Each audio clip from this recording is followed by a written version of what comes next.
Baik, Bismillahirrahmanirrahim. Selamat pagi, Assalamualaikum warahmatullahi wabarakatuh. Nah, ini sudah hadir beberapa peserta. Terima kasih Ibu dan Bapak. Pagi-pagi hari Minggu, hujan-hujan kalau di Cibubur ya, hujan mendung. Nah, masih semangat datang di seminar atensi.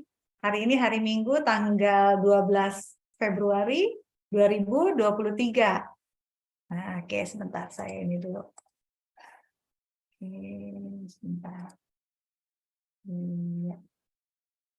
Nah, oke, hari ini seminar atensi mengusung tema yang lagi rame sih. Jadi perbincangan baik di media sosial maupun di media-media cetak lainnya, gitu ya.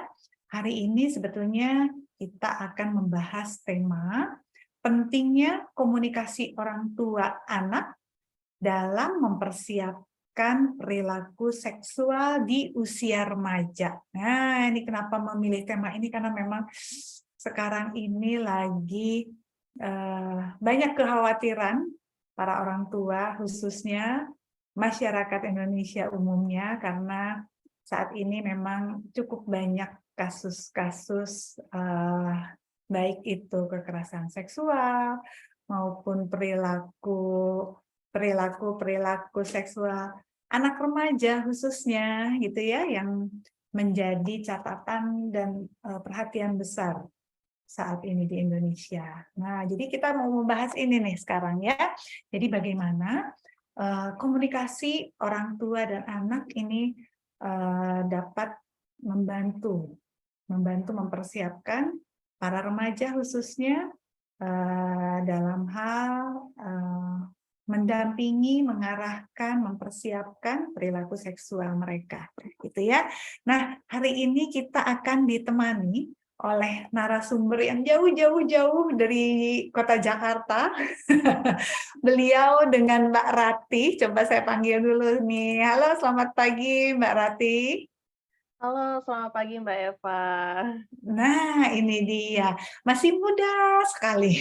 Terima kasih. Cantik sekali. Aduh, terima Nah, kasih. nah, Mbak Rati ini di Lombok ya, Mbak. Jam berapa berarti sekarang di Lombok nih, Mbak? Sekarang di Lombok jam 10.36, setengah 11 berarti kalau di sini. Beda sejam Oke, sama Jakarta. betul. Beda sejam, lebih ini ya, lebih early ya. Ya, betul. Oke, hujan nggak Mbak di sana, Mbak? Sebentar saya cek cuaca. Panas-panas mendung. Oh, panas-panas mendung. Oke, beda ya. Kalau di saya nih di Cibubur hujan dari pagi, dari subuh nih hujan terus. Aduh, Oke, Mbak Rati, terima kasih banyak sudah berkenan mau sharing ilmunya di seminar atensi hari ini. Thank you so much, Mbak. Di antara kesibukan saya tahu Mbak Rati ini sibuk banget. aduh. Masih mau meluangkan waktu. Terima kasih banyak ya, Mbak. Mohon izin nih, Mbak. Mungkin di sini ada beberapa yang sudah kenal, mungkin, tapi mungkin ada juga yang belum kenal dengan Mbak Rati ini. Izin saya untuk memperkenalkan terlebih dahulu ya, Mbak. Oke, kita cari tahu nih, Mbak Ratih ini. Nah, udah muncul ya? Sudah muncul?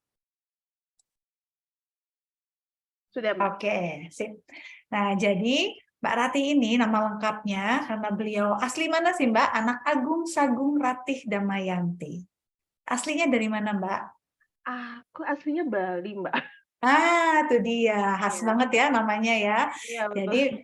dipanggilnya Mbak Rati, tapi nama lengkapnya adalah dengan Anak Agung Sagung Ratih Damayanti. Beliau seorang psikolog klinis. Nah, ini karena beliau sekarang ada di Lombok gitu ya, tapi beliau berkenan jika ada rekan-rekan yang membutuhkan psikolog klinis, membutuhkan Mbak Rati ini, monggo nanti di sini ada kontak. Nanti untuk kontak konsultasi ada di nomor yang lain. Oke, Mbak Rati ini mengambil pendidikan di Fakultas Psikologi Universitas Surabaya untuk program S1-nya, kemudian melanjutkan program Magister Profesi Psikologi juga di Universitas Surabaya. Aduh, ini kan saya bilang masih muda banget. Jauh banget sama saya. Oke, nah ini ada beberapa karya tulis hasil karya Mbak Rati. Salah satunya ada Aku Anak Aksi. Jadi berkaitan dengan penyuluhan kesehatan pencegahan infeksi saluran pernafasan atas ringan pada anak usia dini di Sekolah Islam Intan Surabaya dengan pendekatan Theory of Plant Behavior Model. Keren banget ini. Nah, saat ini nih Mbak Rati memang dengan segudang aktivitasnya.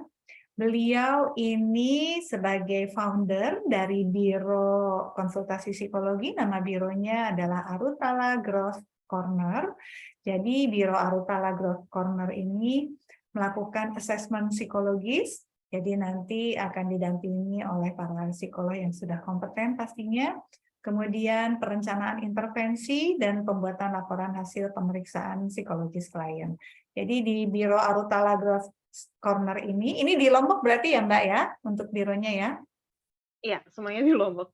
Semuanya di Lombok, karena beliau base-nya di Lombok. Tapi jangan khawatir, beliau juga menerima klien offline, datang langsung, ataupun melalui online.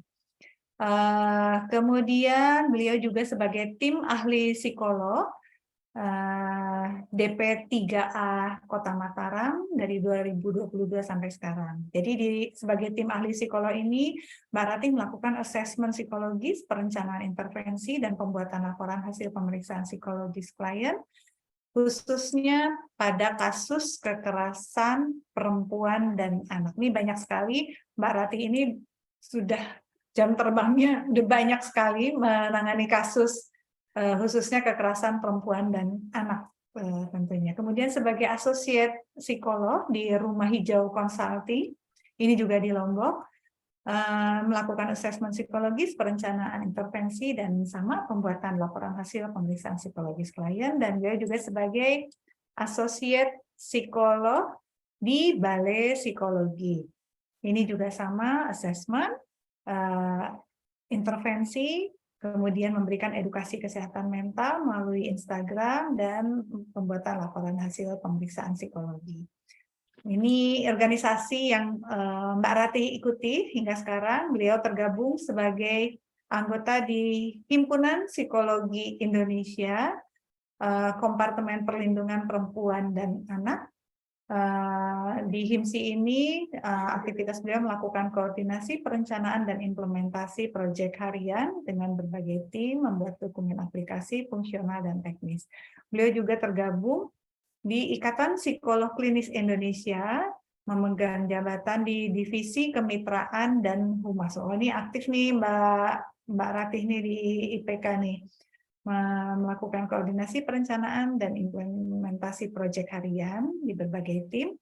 Kemudian beliau juga tergabung di Soul Society Indonesia sebagai volunteer and secretary dari 2019 sampai sekarang. Wah, ini luar biasa nih. Alhamdulillah, jadi saya bersyukur sekali Mbak Rati di antara kesibukannya nih berkenan untuk sharing ilmunya hari ini. Terima kasih banyak ya Mbak Rati ya. Terima kasih juga udah diajak nih sama Mbak Eva hari ini. Oke, baik. Sebetulnya yang ditunggu bukan saya, Mbak. Kalau saya banyak bicara di sini nanti pada keluar semua peserta. Jadi, ya mohon izin saya perkenalkan dulu bagi Ibu dan Bapak peserta yang sudah hadir hari ini. Saya ajak untuk mengikuti terus seminar atensi, karena seminar atensi ini rutin diadakan setiap bulan, tapi memang jadwalnya tidak menentu, jadi karena tidak menentu, jadi saya mengajak Ibu dan Bapak untuk update terus jadwal dan tema seminar atensi. Silakan follow Instagram atensi anak remaja. Ya, jadi silakan follow Instagram atensi anak remaja.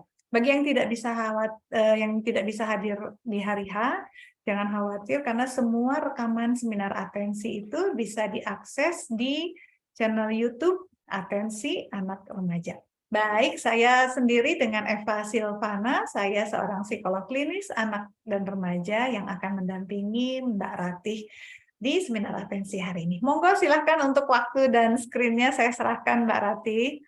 Wah, terima kasih banyak nih Mbak Eva udah diperkenalkan, udah dibuka acara hari ini. Terima kasih ya Mbak Eva sudah dikasih kesempatan untuk lebih ke belajar lagi, mendalami lagi tentang topik hari ini. Iya. Saya izin untuk screen ya, Bapak, share screen terlebih dahulu, Bapak Ibu. Oke. Oke, tanpa berlama-lama, kita akan langsung membahas aja topik hari ini, karena topiknya sebenarnya saya upayakan untuk bisa singkat, padat, dan jelas, tapi sepertinya malah terlalu padat gitu jadinya. Oke, ya apakah sudah terlihat nih Mbak Eva? Udah Mbak, udah muncul Oke, Mbak, tinggal di slideshow aja. baik. Ya, sebentar. Oke. Baik, topik hari ini memang bahasanya terkait dengan pentingnya komunikasi orang tua dan anak dalam mempersiapkan perilaku seksual pada remaja. Mungkin kesan awalnya jadi terkesan kayak, kok mempersiapkan perilaku seksual pada remaja ya? Apakah itu berarti kita mempersilahkan mereka untuk melakukan hubungan seksual sebelum sah menikah, atau seperti apa nih gitu?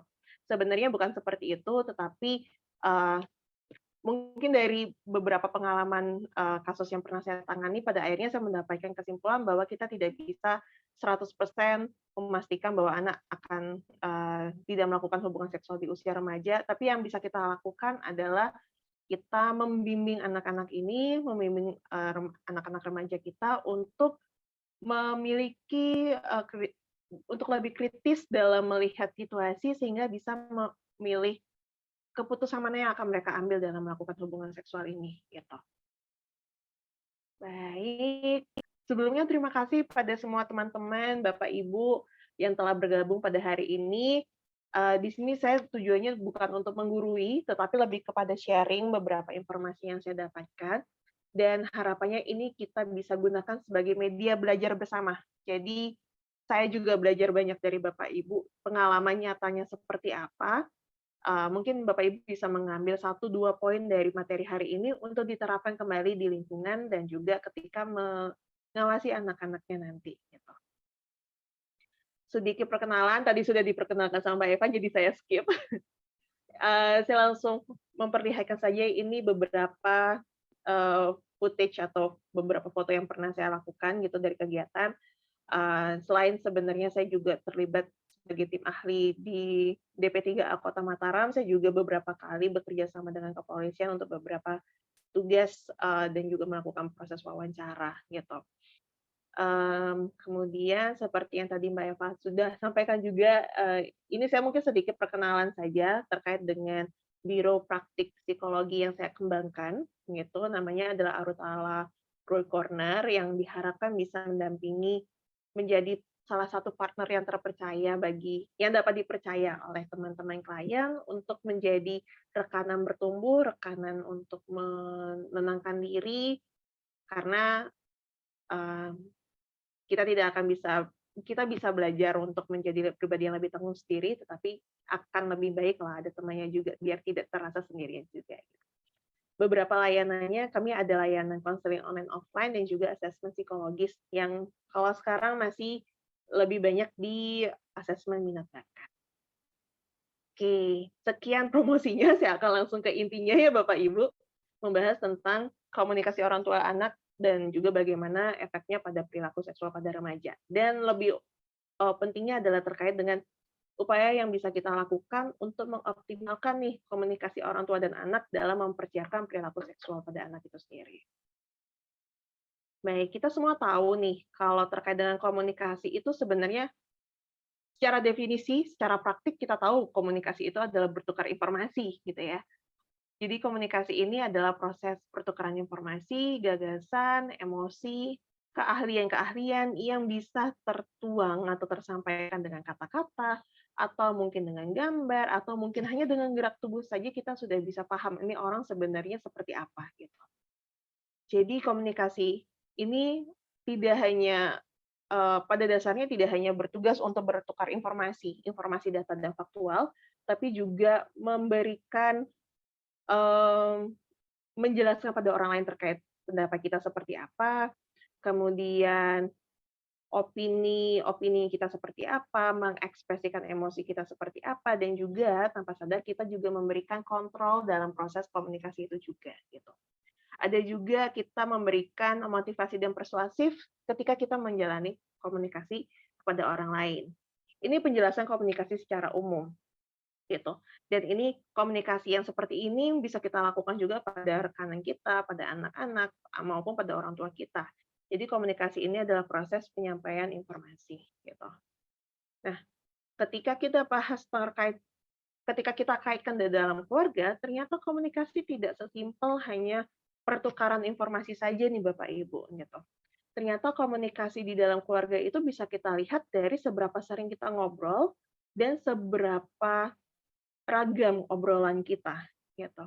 Karena ketika saya bertanya sama klien-klien saya dan juga pasien yang saya tangani, ketika saya tanya, "Kamu komunikasinya kalau sama keluarga seperti apa?" Mereka seringnya bilang, "Iya, aku berkomunikasi ya ngobrol sebatasnya aja, ngobrol seperlunya aja," gitu. Jadi ternyata komunikasi itu tidak hanya terkait dengan seberapa sering kita ngobrol sama orang tua, seberapa nyaman kita ngobrol sama orang tua, tapi juga seberapa ragam obrolan yang kita miliki.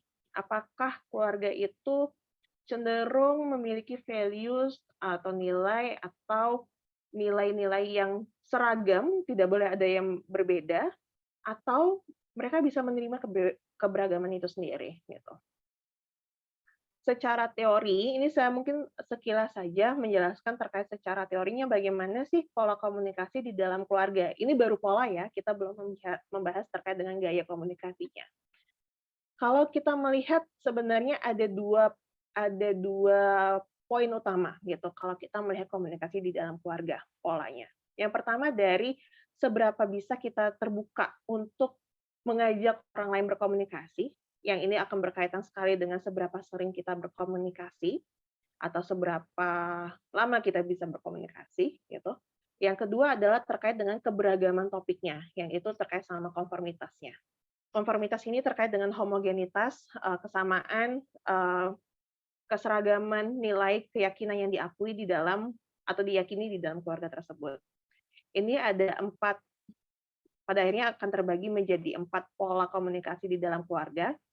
Yang pertama terkait dengan pada keluarga yang konsensual, ini adalah kelompok keluarga yang memiliki gaya atau pola komunikasi yang mereka sangat terbuka untuk menjalin komunikasi sama keluarga, tapi di sisi lain mereka juga mengharapkan adanya keseragaman di dalam nilai dan juga topik yang mereka bahas gitu. Biasanya keluarga-keluarga yang konsensual ini mereka mendorong anak-anaknya untuk berbagi opini, tetapi di satu sisi mereka juga mengharapkan anak-anaknya itu untuk sama opininya sama orang tua gitu. Jadi orang tua akan mendengarkan pendapat anak, dengan di satu sisi juga mereka berusaha untuk menjelaskan keputusan mereka supaya anak bisa mengadopsi keputusan tersebut gitu. Jadi untuk keluarga konsensual mereka terbuka untuk menjalin komunikasi, tetapi di satu sisi mereka juga memandang orang tua itu adalah mereka yang bertugas untuk mengambil keputusan gitu. Berbeda halnya dengan orang yang bertumbuh di keluarga pluralistik. Orang yang tumbuh di keluarga pluralistik ini mereka cenderung memiliki tinggi percakapan, maksudnya mereka terbuka untuk bercakap ria, terbuka untuk bertukar informasi dengan satu dan lainnya, tapi di satu sisi mereka sangat terbuka dengan topik yang beragam, gitu. Mereka terbuka untuk berbicara, mereka terbuka untuk berkomunikasi, tetapi juga mereka terbuka akan keberagaman opini di dalam keluarga tersebut. Karena orang tua di keluarga yang pluralistik, mereka cenderung memandang anak bisa mengambil keputusan secara mandiri, gitu. Jadinya di sini anak-anak yang dari keluarga pluralistik, mereka secara tanpa sadar juga mengambil mereka ketika berdiskusi, obrolan yang didiskusikan itu tidak hanya terfokus pada satu topik atau keseragaman opini, tapi juga keberagaman itu sendiri gitu. Anak-anak pada dasarnya akhirnya anak-anak menjadi belajar untuk independen, menyuarakan pendapatnya secara terbuka pada keluarga-keluarga yang pluralistik. Kemudian pada keluarga yang protektif di sini menitik beratkan pada kepatuhan di dalam keluarga tersebut gitu.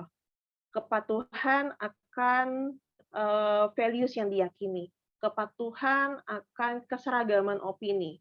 Tetapi sayangnya tidak disertai dengan adanya penjelasan atau keinginan untuk memberikan penjelasan apa alasan dibalik tersebut gitu. Nah, keluarga dengan pola komunikasi yang protektif, di sini mereka memiliki kesamaan yang tinggi, tapi minim percakapan, sehingga di sini rentan sekali anak-anak menjadi tidak paham sebenarnya alasan atau atau kegunaan dari ngobrol sama keluarga itu seperti apa. Karena mereka memandang, oh pada akhirnya kalaupun aku ngobrol sama keluarga, mereka nggak bakalan dengerin aku. Karena opiniku ternyata tidak sepenting dari yang opini di anggota keluarga yang lain atau orang tua dalam hal ini gitu. Dengan pola komunikasi di dalam keluarga ini yang protektif cenderung seringkali diterapkan pada keluarga-keluarga yang memiliki pola pengasuhan yang otoriter gitu. Karena memang fokusnya adalah keseragaman, satu suara, tidak ada alasan untuk menolak, tidak ada opini, mendengarkan opini dari orang lain itu tidak ada gitu. Kemudian laissez-faire, di sini adalah terkait dengan pola komunikasi yang terakhir. Ini komunikasi yang paling sebenarnya paling sangat disayangkan bisa terjadi gitu ya. Di mana anggota keluarga tersebut itu jadinya minim percakapan secara frekuensi durasi komunikasinya aja minim, ditambah lagi mereka juga minim kesamaan, tidak ada kesamaan atau persamaan values yang diyakini juga tidak ada gitu.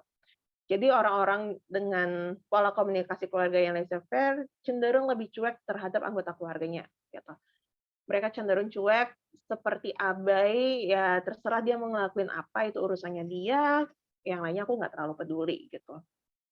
Karena di laissez-faire ini, pola komunikasi yang terakhir, orang tua memandang anak bisa mengambil keputusan sendiri, tetapi di sisi lain orang tua juga tidak tertarik sama keputusan yang diambil oleh anak gitu.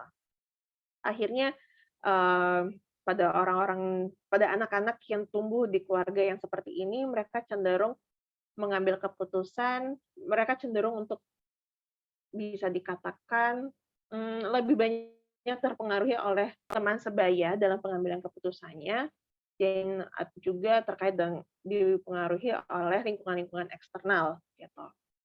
Seperti itu. Ini terkait dengan pola komunikasi di dalam keluarga.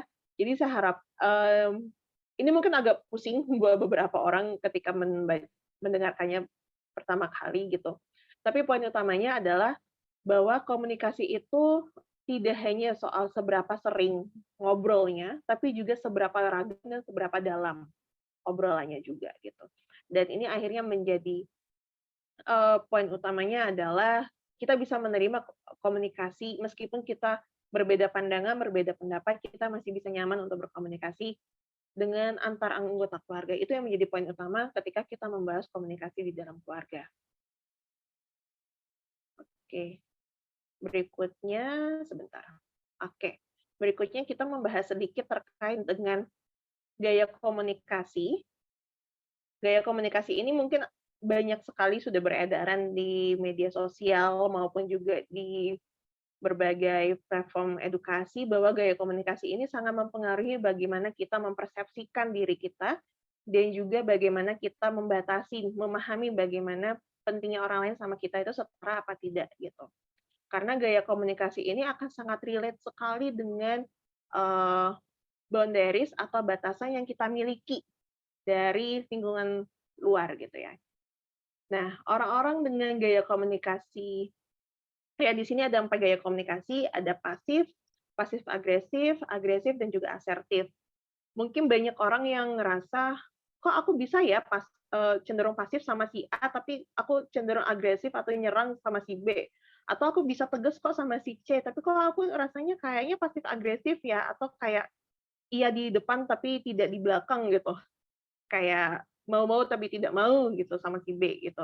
Nah, perlu kita pahami bersama bahwa gaya komunikasi ini akan sangat berbeda tergantung dari lawan bicara kita dan kenyamanan kita berbicara sama mereka gitu. Jadi jangan heran kalau pada akhirnya gaya komunikasi kita bisa beragam dan bisa berubah-ubah gitu. Karena sebenarnya gaya komunikasi ini bisa kita pelajari bersama lagi gitu. Nah, sedikit menjelaskan saja terkait dengan gaya komunikasi ini pada orang yang pasif, gitu. Pada orang yang pasif, mereka cenderung memandang orang lain itu atau opini orang lain itu lebih penting daripada diri sendiri. Sehingga pada orang-orang yang pasif, mereka cenderung jadi menuruti apa yang menjadi keinginan orang lain. Sulit menolak, sulit menyampaikan opini. Tipikal yang kalau anak-anak zaman sekarang itu bilangnya sebagai people pleaser, mengikuti apa kemauan orang lain asalkan dia merasa senang gitu. Itu gaya komunikasi yang pasif. Kemudian ada juga lawannya dari yang pasif adalah yang agresif. Jadi kalau yang pasif ini adalah semuanya adalah orang lain yang lebih penting, tapi kalau di agresif semuanya aku yang lebih penting. Gitu. Opiniku lebih penting, eh, pandanganku lebih penting, hakku lebih utama dari orang lain, sehingga cara komunikasinya mereka cenderung menyerang, mereka cenderung menyakiti lawan bicaranya. Beberapa gaya statement yang diberikan atau bisa dibilang kayak kalimat yang dilakukan adalah contohnya seperti ini, "Kamu sih soalnya seperti ini, kan mama udah bilang nggak usah," gitu. "Kamu sih kayak gini, makanya sudah aku bilangin kan jangan kayak gitu." Jadi nuansanya seperti menyerang diri kita sendiri, menyerang lawan bicara gitu ya. Itu yang cara komunikasi yang dilakukan secara agresif gitu.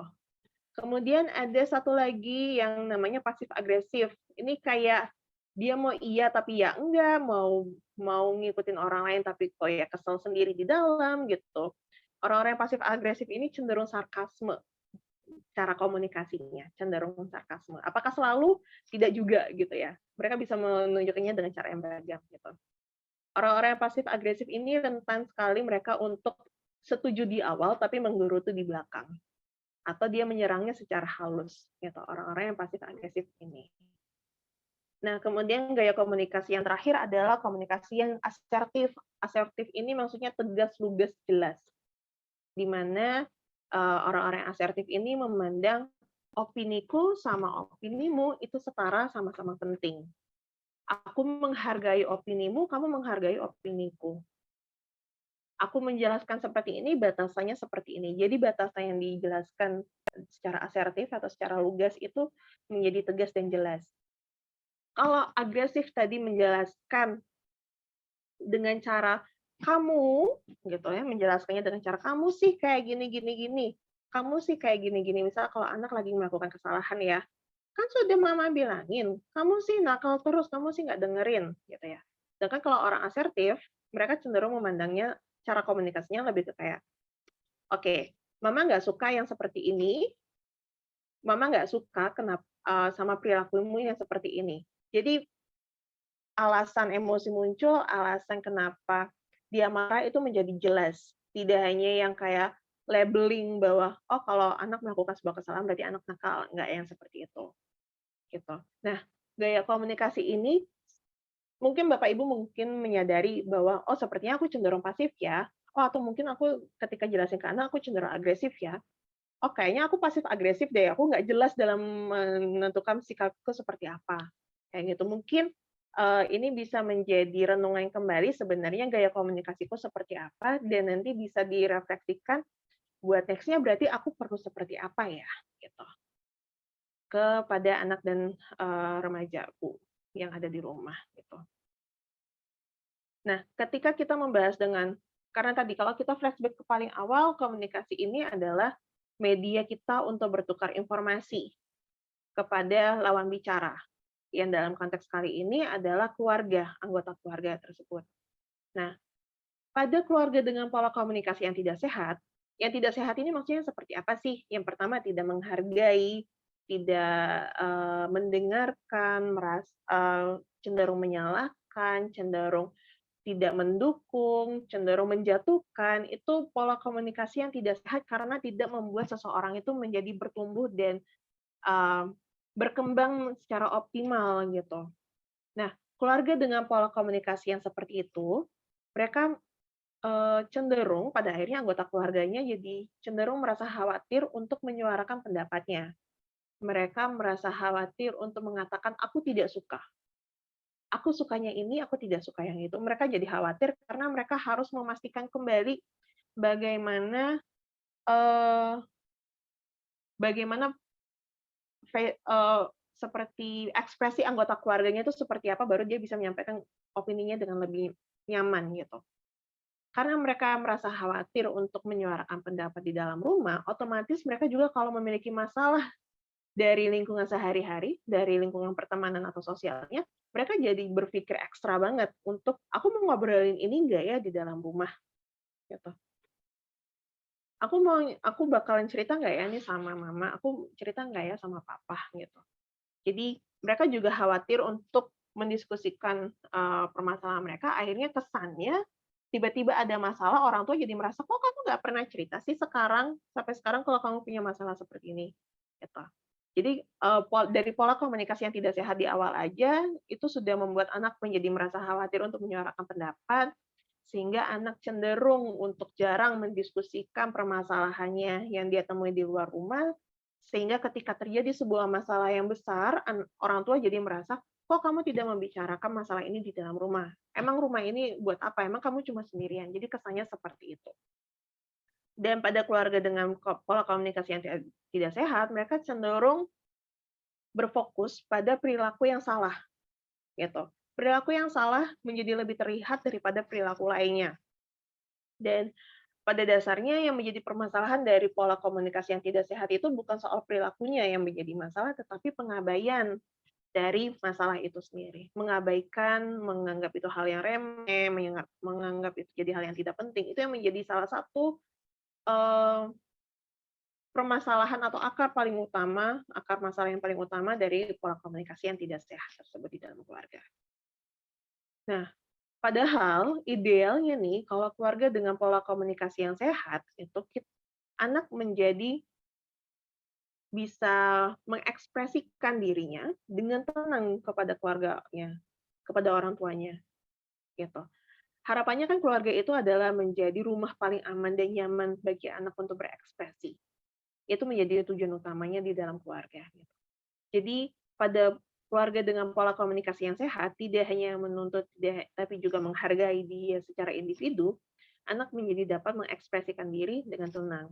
Anak dan orang tua ya, tidak hanya anak saja, tapi orang tua juga nyaman untuk mengekspresikan dirinya dengan tenang di dalam rumah. Anggota keluarga juga memiliki batasan dan peran yang jelas. Sebenarnya aku sebagai orang tua atau aku sebagai anak, aku sebagai kakak atau aku sebagai adik, seperti itu. Adanya sikap menghargai tidak hanya sebagai anggota keluarga, tapi juga sebagai manusia yang utuh, kemudian juga menitik beratkan pada komunikasi yang jelas, langsung, jujur, dan spesifik, sehingga meminimalisir terjadinya kerancuan, ambiguitas, ketidakjelasan dari sebuah informasi atau sebuah sikap di dalam rumah, gitu. Kemudian juga adanya sikap saling mendukung untuk mencapai tujuan. Oke. Nah, ini adalah salah satu fakta yang sebenarnya paling paling menjadi krusial ketika kita membahas terkait dengan komunikasi di dalam keluarga, itu bahwa sebenarnya semua komunikasi baik secara verbal maupun secara visual maupun secara nonverbal itu sebenarnya pola komunikasi akan sangat berdampak sekali pada banyak aspek kehidupan remaja. Pola komunikasi yang dimaksud dalam keluarga itu tidak hanya terkait dengan orang tua dan anak, tapi juga antar pasangan, antar ayah dan ibu, antar orang tua dan anak, dan juga antar saudara. Gitu. Nah, bagaimana ini bisa berdampak pada banyak aspek kehidupan remaja? Karena ketika komunikasinya dirasa aman dan nyaman, anak akan jadi lebih mudah untuk terbuka, menjelaskan dirinya, menampilkan dirinya di dalam keluarga itu juga, gitu. Tidak hanya terkait dengan kepercayaan diri juga yang akan dipengaruhi, tapi juga pandangan terkait dengan lingkungan sosialnya, gitu. Pandangan dia terkait dengan lawan jenis, pandangan dia terkait dengan hubungan laki-laki dan perempuan itu seperti apa, pandangan dia terkait dengan pendidikan itu seperti apa. Jadi memang pola komunikasi di dalam keluarga, baik antar pasangan, orang tua dan anak, dan juga antar saudara, itu akan sangat berdampak pada banyak aspek kehidupan remaja itu sendiri.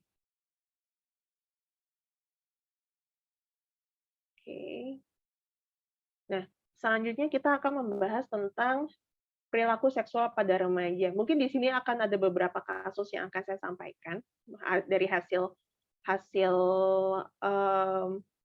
belajar saya bersama dengan DP3A selama setahun terakhir, yang semoganya bisa memberikan gambaran bagaimana sih perilaku remaja, seksual remaja sekarang itu se-ekstrim apa nih dibandingkan yang zaman dulu gitu. Nah, terkait dengan perilaku seksual remaja sendiri, kita sangat paham gitu ya bahwa informasi zaman sekarang itu sudah sangat cepat, sangat luas dengan batasan yang cenderung minim gitu.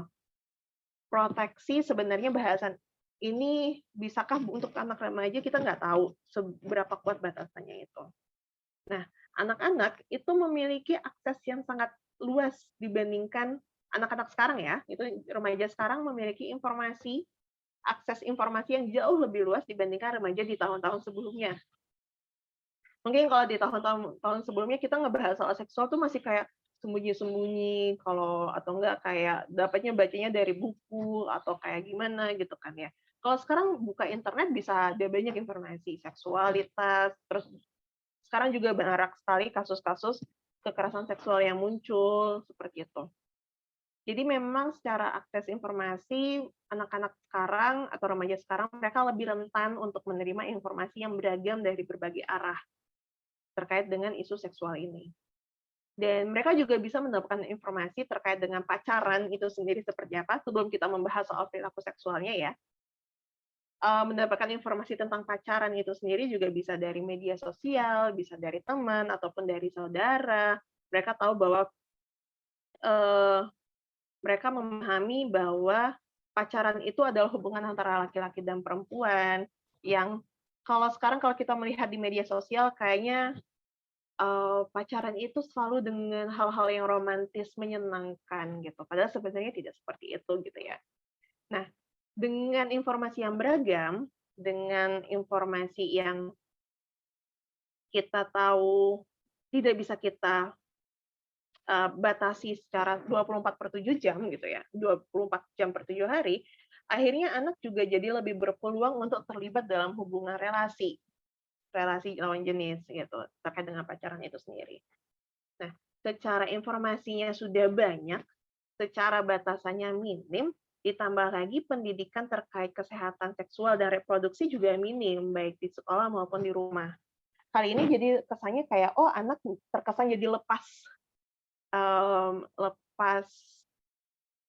pegangan nih dari supaya mereka terhindar dari perilaku seksual gitu. Karena memang secara pendidikan pun juga harus kita akui bahwa pendidikan seksualitas di Indonesia masih minim karena masih banyak yang merasa itu adalah hal yang tabu dan kita perlu pahami itu bersama. Informasi yang di sekolah miliki terkait dengan seksual itu lebih banyak pada anatomi tubuh, di pelajaran biologi, dan itu pun kalau kita membahas soal biologi, ya hanya anatominya saja, oh ini gunanya ini, yang ini gunanya ini. Pada usia pubertas, perubahannya seperti ini, bahasanya lebih ke sana. Tidak bahasanya lebih ke kayak bagaimana mencegah perilaku seksual yang tidak sehat gitu. Sudah di sekolah yang dipelajari juga minim hanya sebatas anatomi tubuh, di rumah kita masih belum familiar untuk mengajarkan itu pada anak. Mungkin beberapa orang tua masih ragu gimana sih cara jelasin ke anak soal seksual. Terus, oh udah nanti aja deh anak bakalan belajar sendiri gitu. Nah, pemikiran bahwa anak akan belajar sendiri itu menjadi warning sign paling utama sebenarnya bahwa kita kita menyetujui bahwa anak akan belajar mengeksplorasi dengan sendiri tanpa batasan yang kuat di dalam pikirannya gitu. Ini beberapa terkait dengan fakta perilaku seksual anak remaja di zaman sekarang. Nah, ini beberapa fakta dari kasus klien yang saya tangani gitu ya terkait dengan hubungan seksual anak remaja, baik itu kenakalan remaja maupun di kekerasan seksual ya, kasus kekerasan remaja maupun kenakalan remaja. Dari sebagian besar kasus yang saya tangani, beberapa kasusnya itu saya temukan bahwa anak-anak ini mereka akhirnya bisa berelasi pacaran sama orang lain itu karena mereka kenal dari WhatsApp, mereka kenal dari sosial media gitu. Kenal beberapa hari, terus diajak jalan keluar dan akhirnya berhubungan seksual. Walaupun pada yang kasus ini lebih banyak pada akhirnya itu berujung pada kekerasan seksual ya, pemerkosaan gitu. Nah, pada kasus lain juga ada yang merasa bahwa orang tuanya itu terlalu banyak ngatur. Akhirnya orang tuanya banyak menjelaskan dengan kata jangan, jangan, jangan, jangan, akhirnya anak menjadi merasa terkekang gitu. Ketika anak terkekang, dia akan mencari eh, pembelaan, bukan pembelaan ya, mencari rasa aman dan nyamannya itu dari luar lingkungan gitu, dari luar keluarga gitu. Nah, kemudian anak-anak zaman sekarang itu memahami pacaran itu menyenangkan karena mendapatkan perhatian. Yang dimana kalau ini muncul pada anak-anak yang merasa dia mendapatkan tidak perhatian dari keluarga, mereka akan craving, mereka akan berusaha untuk mencari pemenuhannya dari pacaran ini, gitu. Karena mereka mendapatkan perhatiannya, gitu. Kemudian pada beberapa kasus kekerasan seksual yang saya tangani, saya temukan ada kesamaan bahwa pelakunya itu biasanya usianya lebih tua 2 hingga 3 tahun dibandingkan korbannya atau dibandingkan perempuannya, gitu. Ini beberapa fakta atau dari beberapa data yang saya temukan gitu di lapangan seperti ini.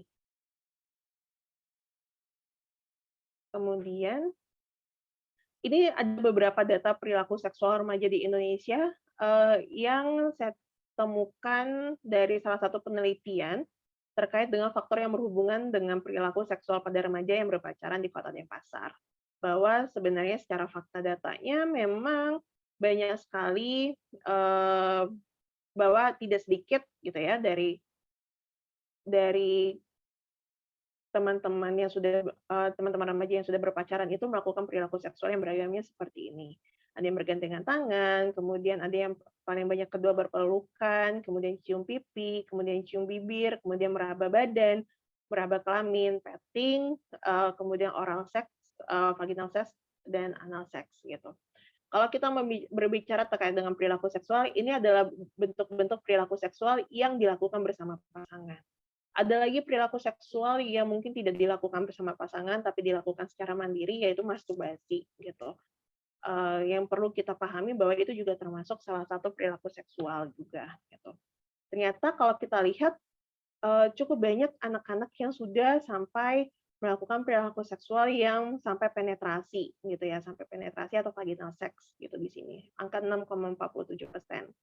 Dan ada perilaku seksual lainnya yang digunakan untuk memuaskan kebutuhan gitu ya, ada yang dari meraba badan, meraba kelamin, petting dan lain-lain. Ternyata secara data banyak banget nih gitu perilaku seksualnya yang mulai ditunjukkan oleh anak-anak remaja kita.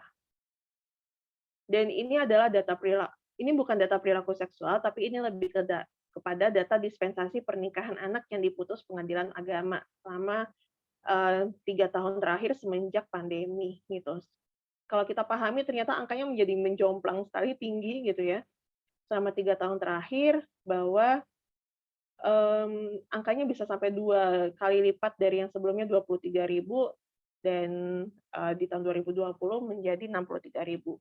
Jadi memang akhir-akhir ini lagi banyak sekali terjadi kasus-kasus pernikahan anak atau dispensasi pernikahan anak itu sendiri. Banyak sekali ternyata kasusnya yang mulai terkuak saat ini gitu.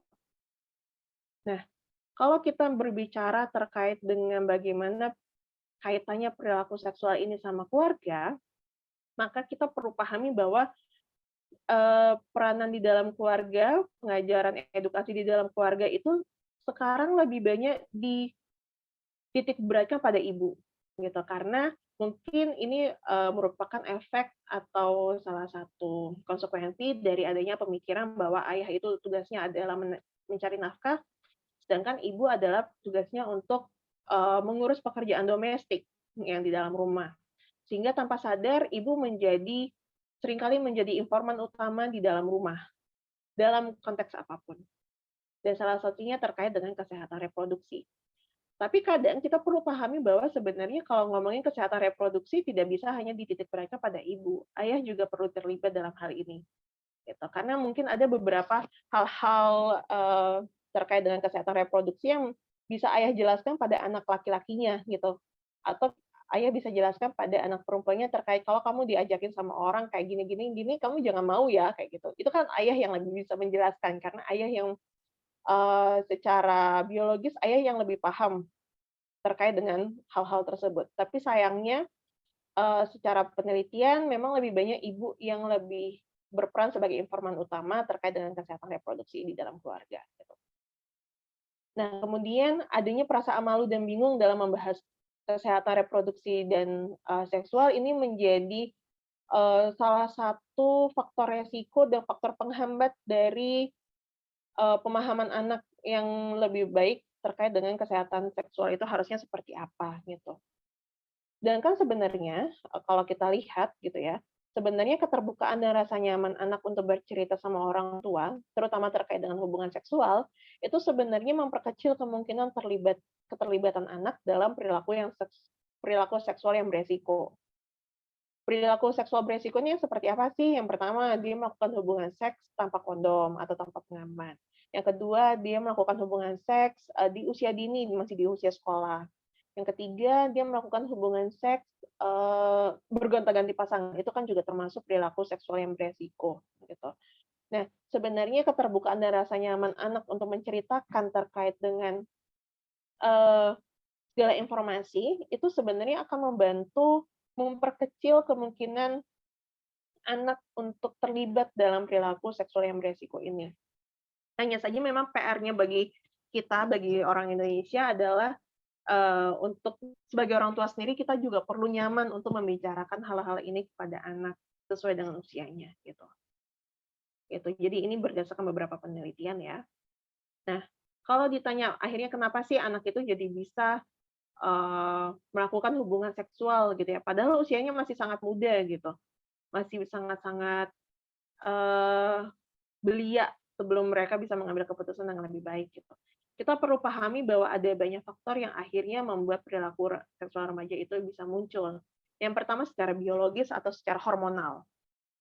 Pada usia remaja, perlu kita pahami bahwa usia ini adalah usia pubertas, di mana usia pubertas ini gejolak hormonalnya itu lagi berusaha untuk menjadi matang, sehingga itu akan mempengaruhi bagaimana libido si anak itu seperti apa. Libido ini terkait dengan hawa nafsunya ya, terkait untuk keinginan untuk melakukan hubungan seksualnya juga jadi meninggi, karena mereka mulai memahami secara biologis bahwa ada perubahan-perubahan sekunder yang terjadi di dalam tubuhku sebagai seorang anak. Gitu. Jadi secara biologis memang usia remaja ini anak-anak jadi lebih tinggi libidonya dibandingkan usia sebelumnya. Namun sayangnya, libido yang tinggi atau secara biologis yang meningkat itu masih belum dibarengi dengan kemampuan berpikir kognitif yang kritis dalam melihat masalah. Gitu. Makanya banyak sekali yang berkomentar bahwa anak-anak remaja itu adalah anak-anak yang labil karena secara kognitif mereka juga masih berproses untuk memahami lingkungannya juga. Gitu.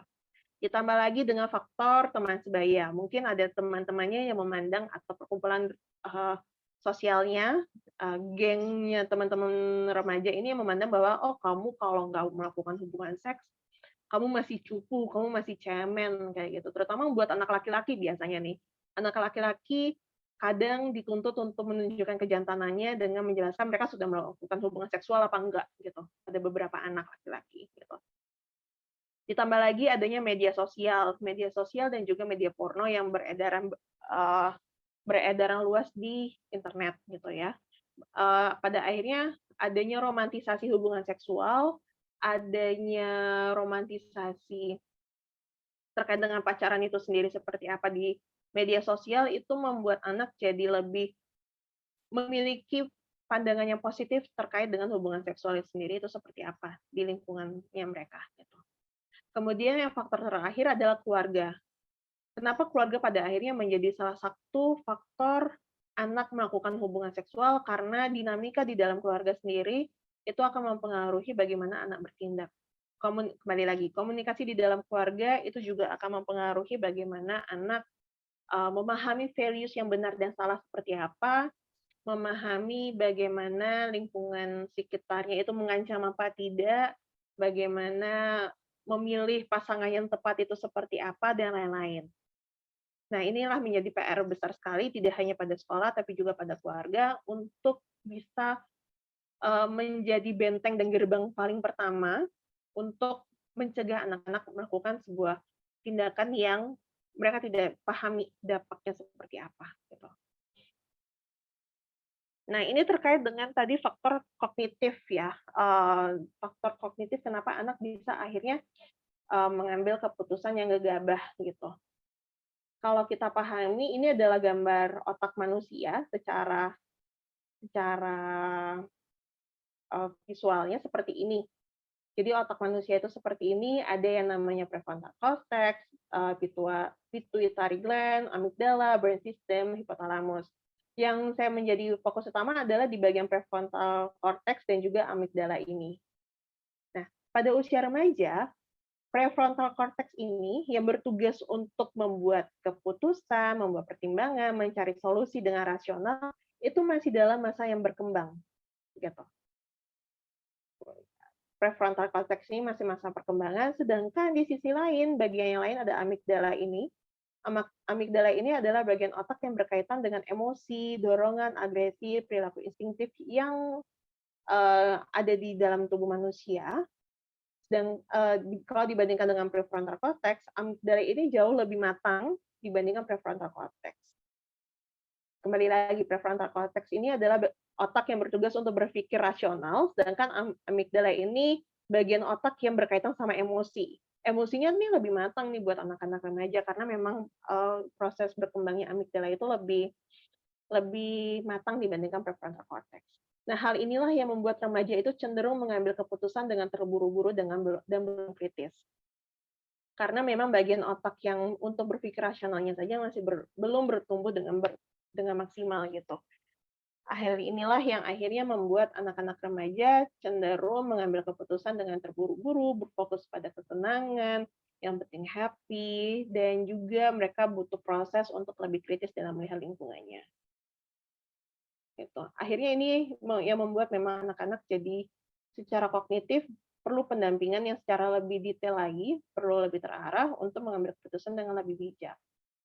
Nah, kalau kita membahas akhirnya kenapa anak-anak itu jadi melakukan perilaku seksual, kita perlu pahami bahwa pada beberapa anak, mereka itu melakukan hubungan seksual itu sebenarnya bukan hanya karena curiosity mereka soal seksnya seperti apa gitu ya. Tidak hanya karena mereka penasaran, tapi ada alasan-alasan lain yang akhirnya membuat mereka memutuskan untuk oke, aku melakukan hubungan seksual secara sadar ataupun secara tidak sadar gitu ya. Yang pertama adalah mereka memandang seksual ini atau perilaku seks ini sebagai media penyelesaian masalah atau setidaknya media yang membuat mereka merasa lebih nyaman, merasa lebih tenang ketika dibandingkan harus berfokus pada masalah yang mereka sedang hadapi. Media pengalihan mereka dari masalah tersebut gitu. Nah, selain untuk mengalihkan diri dari masalah, perilaku seksual ini juga seperti yang kita pahami bersama bahwa banyak yang merasa bahwa seksual ini adalah sebagai wujud untuk rasa sayang, rasa cinta pada pasangan, gitu. Sehingga pada beberapa orang mereka memandang perilaku seksual itu sebagai cara mereka untuk memenuhi afeksi yang mereka masih nggak dapatkan. Yang ini sebenarnya cukup sayang sekali, banyak sekali terjadi terkait dengan hal ini, gitu. Nah, alasan lainnya kenapa akhirnya anak-anak itu memutuskan untuk melakukan hubungan seksual adalah karena untuk memenuhi ekspektasi sosial. Pandangan bahwa laki-laki yang dewasa itu adalah yang sudah melakukan hubungan seksual, perempuan itu paling tidak harus tahu dulu terkait dengan hubungan seksual, harus familiar dulu. Nah, itu akhirnya membuat mereka merasa tertuntut untuk memenuhi ekspektasi sosial di lingkungannya, gitu. Dan pada beberapa konteks, pada beberapa situasi, perilaku seksual ini juga digunakan sebagai sumber ekonomi mereka, gitu. di Lombok khususnya ini sebenarnya banyak sekali kasus open BO yang muncul di NTB yang sebenarnya sekarang sedang lagi diupayakan untuk diminimalisir gitu. Tapi fakta tersebut ternyata menunjukkan bahwa ternyata faktor ekonomi juga menjadi salah satu alasan dasar kenapa seseorang akhirnya memutuskan untuk berperilaku seksual gitu ya. Nah, pada akhirnya kalau tadi kita sudah membahas terkait dengan bagaimana bentuk perilaku seksual di remaja, kenapa akhirnya itu bisa muncul, dan sekarang kita akan lebih banyak membahas terkait dengan pada akhirnya kenapa komunikasi di dalam keluarga itu menjadi penting untuk mencegah terjadinya perilaku seksual pada anak remaja gitu, atau setidaknya membantu mereka untuk mempersiapkan diri dengan lebih matang sebelum akhirnya memutuskan untuk melakukan hubungan seksual. Karena kita pahami bersama bahwa komunikasi ini dari seberapa sering kita ngobrol sama keluarga itu juga akan berpengaruh pada kelekatan keluarga, gitu. Ini juga akan berpengaruh pada pandangan akan lawan jenis, terkait dengan regulasi kontrol dan emosi juga, dan juga pemahaman mereka terkait dengan konsekuensi yang akan mereka dapatkan, gitu. Tapi ada tantangannya nih untuk berkomunikasi secara dengan lebih enak dan nyaman di dalam keluarga, gitu. Hal ini dikarenakan pertama, anak cenderung merasa kurang nyaman untuk bercerita pada orang tua, karena mereka takut dimarahi, takut diceramahin, atau mungkin mereka takut untuk tidak didengarkan oleh keluarganya, gitu. Dan sekarang ini banyak sekali kelekatan antara orang tua dan anak itu menjadi sekedar formalitas saja, yaitu untuk pemenuhan kebutuhan materi saja. Contohnya ya, orang tua mungkin memandang, dia sudah bertugas sebagai orang tua ketika dia sudah bisa membayari sekolah anaknya, atau hanya bisa memberikan kebutuhan anaknya secara material gitu. Tapi sebenarnya kebutuhan afeksinya juga masih perlu dipenuhi nih, gitu. Kemudian cara berbicara antara orang tua dan anak itu cukup mempengaruhi dalam cara pandang anak terhadap dirinya sendiri, gitu. Kalau kita hidup di keluarga yang orang tua yang komunikasinya cenderung lebih menjatuhkan, kayak kamu nggak bisa, kamu nggak mampu, kamu nggak oke, apa gunanya kamu, itu cukup membuat anak jadi berpikir bahwa, oh jangan-jangan aku juga seperti itu ya anaknya gitu. Dan satu hal lagi mungkin karena ketidaktahuan orang tua atau minimnya pemahaman orang tua terkait dengan informasi, akhirnya membuat orang tua itu jadi bingung untuk menjelaskan suatu informasi pada anak gitu. Tapi kadang penjelasan yang ambigu dan tidak rinci itu malah membuat anak jadi semakin bingung dalam memahami informasi. Ketika anak jadi bingung, mereka akan berusaha mencari informasi di luar keluarga. Yang ini menjadi kerentanan yang besar sekali anak menjadi mispersepsi terhadap sebuah informasi. Gitu. Nah ini sedikit yang bisa menggambarkan bagaimana akhirnya keluarga sangat berperan terhadap tumbuh kembang anak dan juga terkait dengan sosialnya dia dalam mengambil keputusan, karena memang di sini adalah gambaran terkait dengan individualnya sendiri gitu. Keluarga ini adalah gerbang utama yang akhirnya akan menjembatani anak untuk masuk ke lingkungan yang lebih besar, yaitu sekolah dan komunitas gitu. Sehingga memang sangat besar sekali peranan orang tua dan peranan keluarga dalam memberikan penanaman pemahaman, moral dan benar salah, dengan juga menjelaskan anak untuk sebenarnya yang mana yang baik untuk dilakukan, mana yang tidak, gitu. Sebelum dia terjun di lingkungan masyarakat yang lebih luas, gitu. Tidak hanya soal pemahaman, tapi kita juga perlu memberikan afeksi, karena pemberian afeksi yang tidak terpenuhi di dalam keluarga rentan membuat anggota keluarga untuk mencari pemenuhannya di luar, melalui teman dan komunitas, gitu. Kalau pemberian afeksinya sudah tidak terpenuhi, ditambah juga terkait dengan pemahaman moralnya juga tidak dioptimalkan, besar kemungkinan anak akan terjun dalam perilaku-perilaku yang bermasalah. Tidak hanya soal seksual, tapi juga mungkin saja perilaku yang lain seperti narkoba maupun konsumsi alkohol ataupun balapan liar, itu juga banyak sekali kemungkinan bisa terjadi sampai ke sana.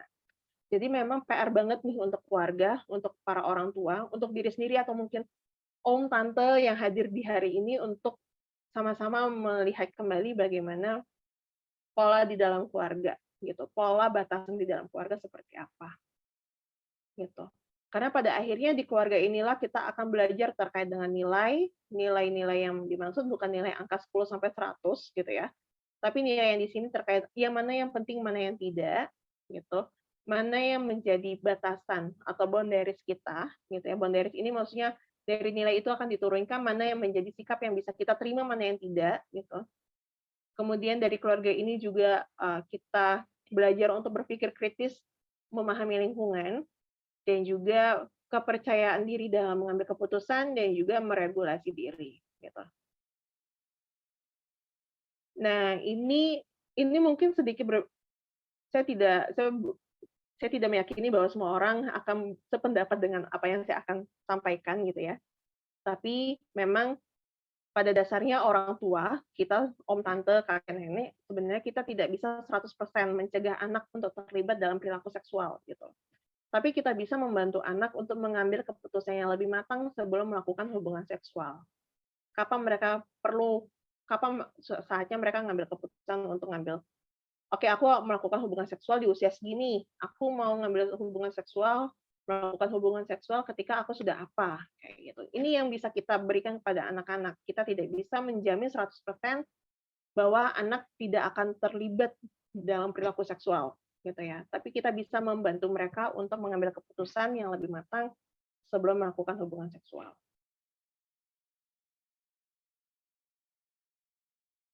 Oke, pada akhirnya yang bisa lakukan adalah kita bisa berperan sebagai preventif saja gitu ya. Nah, hal apa sih yang pada akhirnya bisa kita lakukan dalam mempersiapkan perilaku seksual yang sehat bagi remaja? Ini saya kasih penekanan di kata sehat ya, gitu. Yang paling pertama adalah yang bisa kita lakukan terkait dengan values, kenali value dan sikap orang tua terkait dengan seks itu sendiri, gitu. Pandangan orang tua seperti apa? Gitu. Jangan hanya kita jelaskan, oke, seks itu tidak baik untuk kamu karena bla bla bla bla bla bla, tapi kita sebagai orang tua pun juga perlu sadari sebenarnya apa sih yang kita yakini dari seksual ini gitu. Pandangan diri kita tentang seks di usia sekolah itu seperti apa? Apakah setuju atau tidak setuju? Kenapa tidak setuju? Gitu. Nah, kemudian dari sini kita juga bisa pahami terkait dengan siapa sih sebenarnya di dalam keluarga yang berperan untuk menjelaskan terkait dengan batasan seks itu sendiri dan bagaimana cara penyampaiannya gitu. Nah, selain kita melihat values diri pada saat ini, kita juga perlu tilik lagi memori ketika kita masih remaja, ketika kita masih muda gitu. Apakah jangan-jangan nih ketika muda kita juga melakukan hubungan seks di usia sekolah? Karena pengalaman-pengalaman di masa itu juga akan mempengaruhi kita dalam menilai kembali bagaimana sikap kita terkait dengan seks di usia sekolah bagi anak-anak gitu. Dan bagaimana pendapat diri tentang penggunaan kontrasepsi oleh remaja. Kita perlu kenali dulu values dan sikap diri kita seperti apa sebagai orang tua sebelum kita menjelaskan kepada anak-anak kita seperti apa sih sebenarnya seks itu. Gitu. Nah, yang kedua adalah selain kita mengenali, kita juga perlu perdalam diskusi antara orang tua dan anak terkait, tidak hanya terkait seks ya. Seks itu adalah hubungan yang terakhir, tapi kita bisa tarik lagi ke belakang terkait dengan pacaran sendiri itu seperti apa. Terkait dengan relasi dengan lawan jenis itu seperti apa. Itu yang perlu kita perdalam dan diskusikan dengan anak-anak remaja gitu.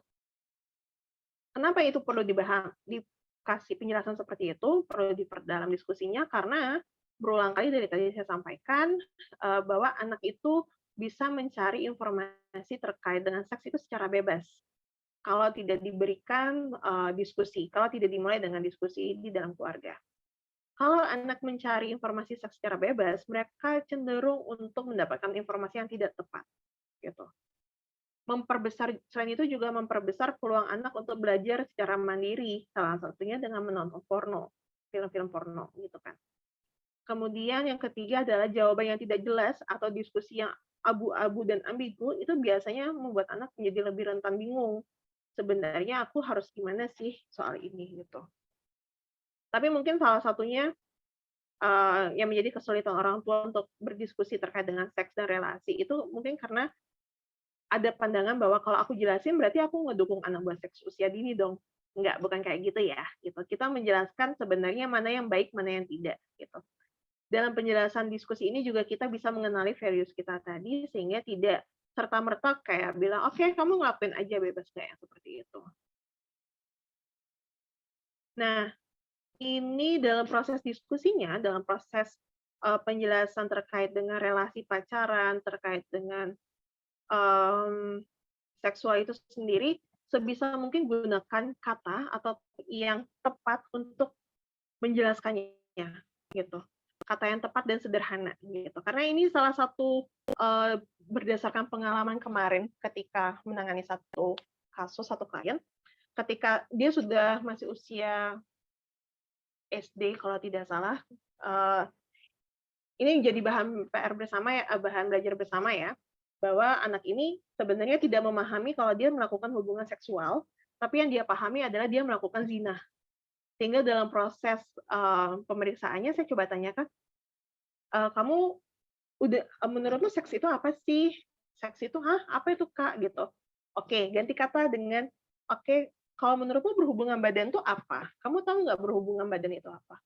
"Hah, berhubungan badan itu kayak gimana?" Maksudnya gini, pegangan tangan itu kan juga termasuk berhubungan badan, gitu. Akhirnya oke, mungkin anaknya tidak paham dengan kalimat-kalimat itu, akhirnya saya coba tanya lagi, "Oke, berarti yang kamu lakukan ini sebenarnya apa?" "Aku ngelakuin zina, Kak." Gitu. Jadi, eee penggunaan kata yang tepat dalam menjelaskan sebenarnya perilakunya seperti apa pun juga kita perlu perlu berhati-hati dalam menjelaskannya pada anak gitu. Sebenarnya perilakunya apa sih? Kenapa itu bisa masuk ke zina? Kenapa itu masuknya seks? Apa itu yang dimaksud berhubungan badan? Karena mungkin saja sebenarnya anak-anak ini tidak paham sebenarnya apa yang dia lakukan gitu. Gitu. Jadi cobalah untuk menggunakan kata atau term atau bahasa yang lebih tepat dan sederhana untuk bisa menjelaskan bagaimana pandangan Bapak Ibu terkait dengan seksual itu sendiri. Dan ini juga terkait menjelaskan terkait dengan alat reproduksi ya, itu juga perlu dijelaskan dengan bahasa yang Indonesia saja tidak apa-apa gitu. Tidak perlu diganti dengan bahasa bahasa anak-anak atau bahasa yang, eee, abu-abu gitu, karena bisa memperbesar kemungkinan anak tidak paham sebenarnya konteks pembicaraannya seperti apa. Nah, terkait dengan diskusi mungkin Bapak Ibu sebelum kita mau bahas soal mendiskusikan terkait dengan seksual, Bapak Ibu bisa memulai diskusi dengan anak seperti ini, terkait dengan kamu seberapa kenal sih kamu sama lawan jenis sampai akhirnya memutuskan untuk berpacaran. Kita mencoba untuk mengajak anak-anak berpikir kritis dalam hal ini, terkait dengan kamu perlu seberapa kenal sama laki-laki atau perempuan sebelum kamu memutuskan pacaran. Kemudian tanyakan juga hal yang nyaman dan tidak nyaman ketika dilakukan bersama pasangan. Karena di sini kita bisa mensusupinya atau kita bisa menjelaskan pada anak, kalau pada akhirnya pasanganmu melakukan hal ini dan kamu nggak nyaman, kamu bisa menolaknya, gitu. Kamu bisa berontak, kamu bisa mengakhiri hubungan tersebut karena itu tidak membuatmu tidak nyaman, gitu.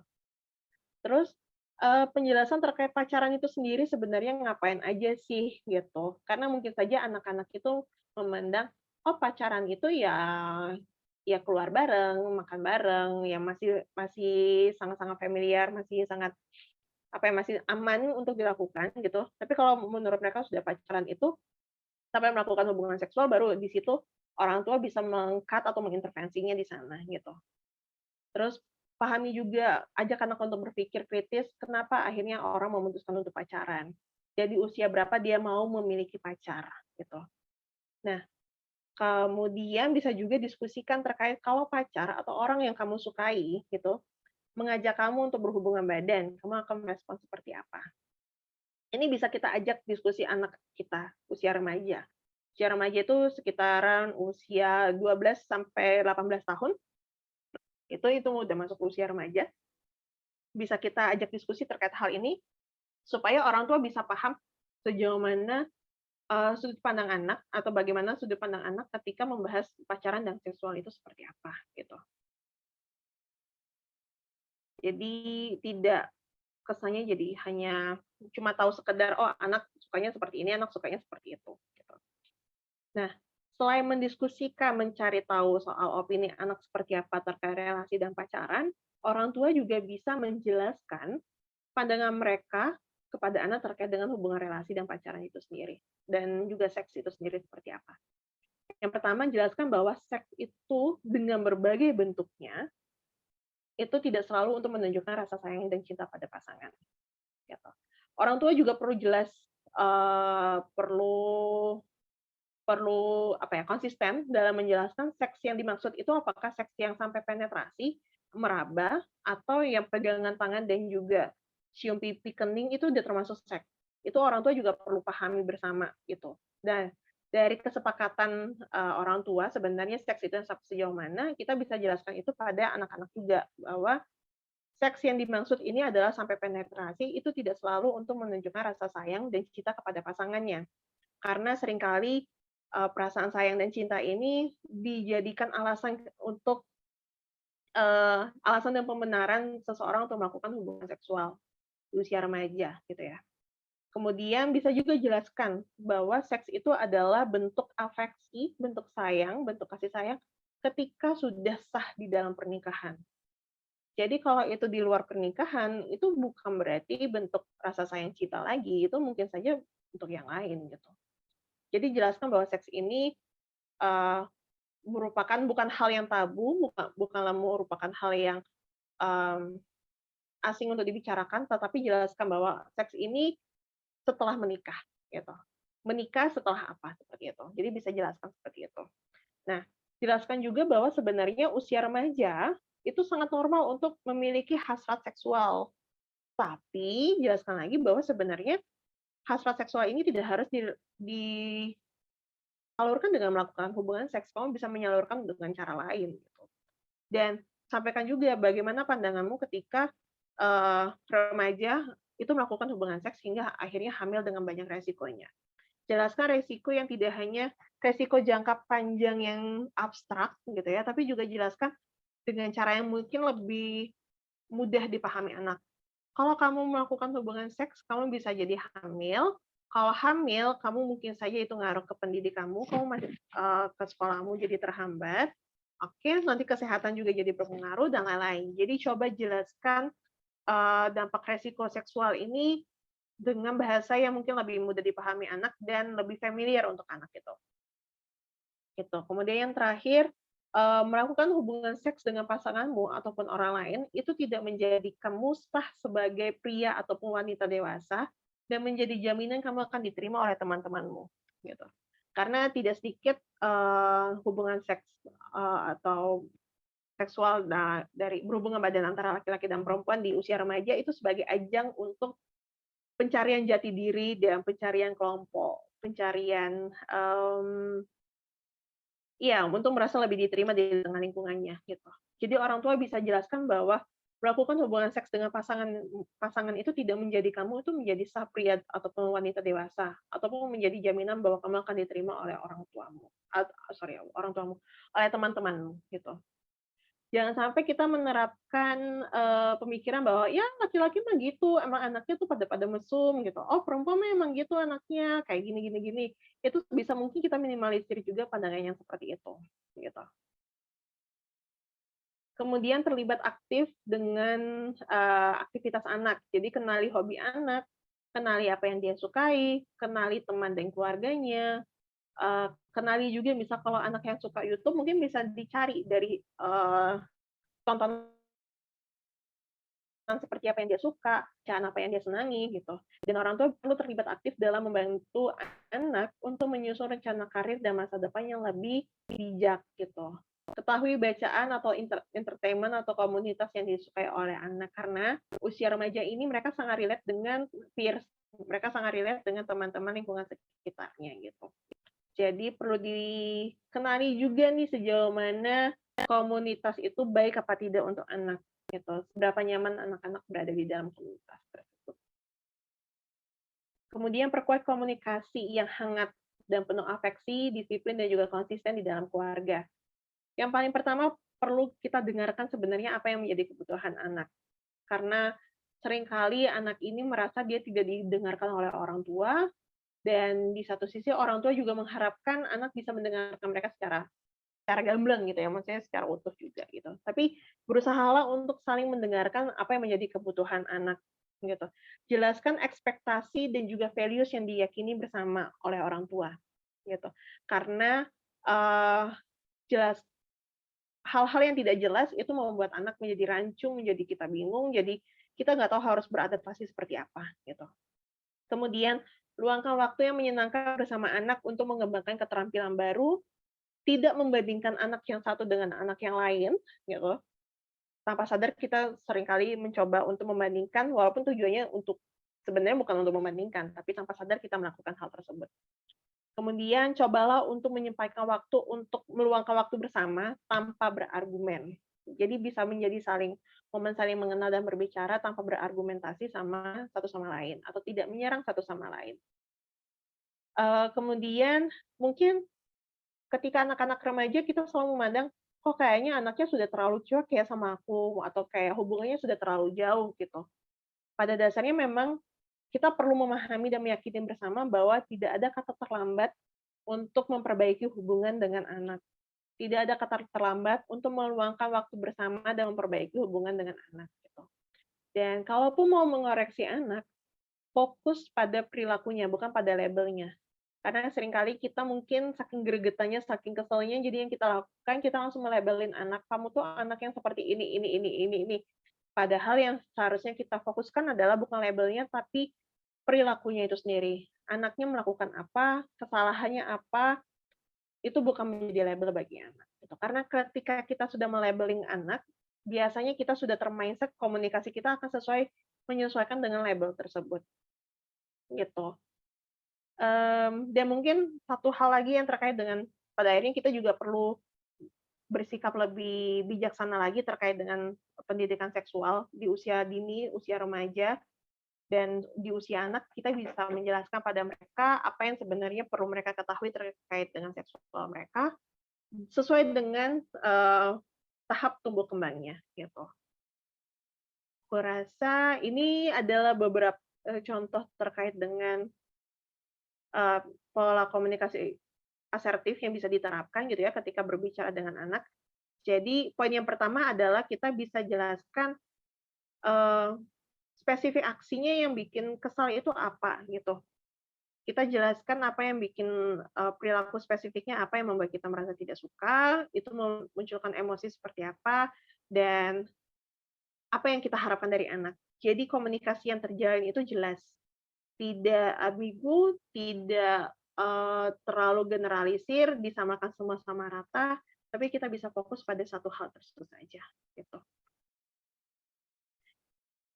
Iya, aku rasa ya sekian dan terima kasih. Mungkin bahasanya cukup rumit di pagi ini, tapi semoga cukup mudah dipahami. Terima kasih sebelumnya. Saya kembalikan pada Mbak Eva.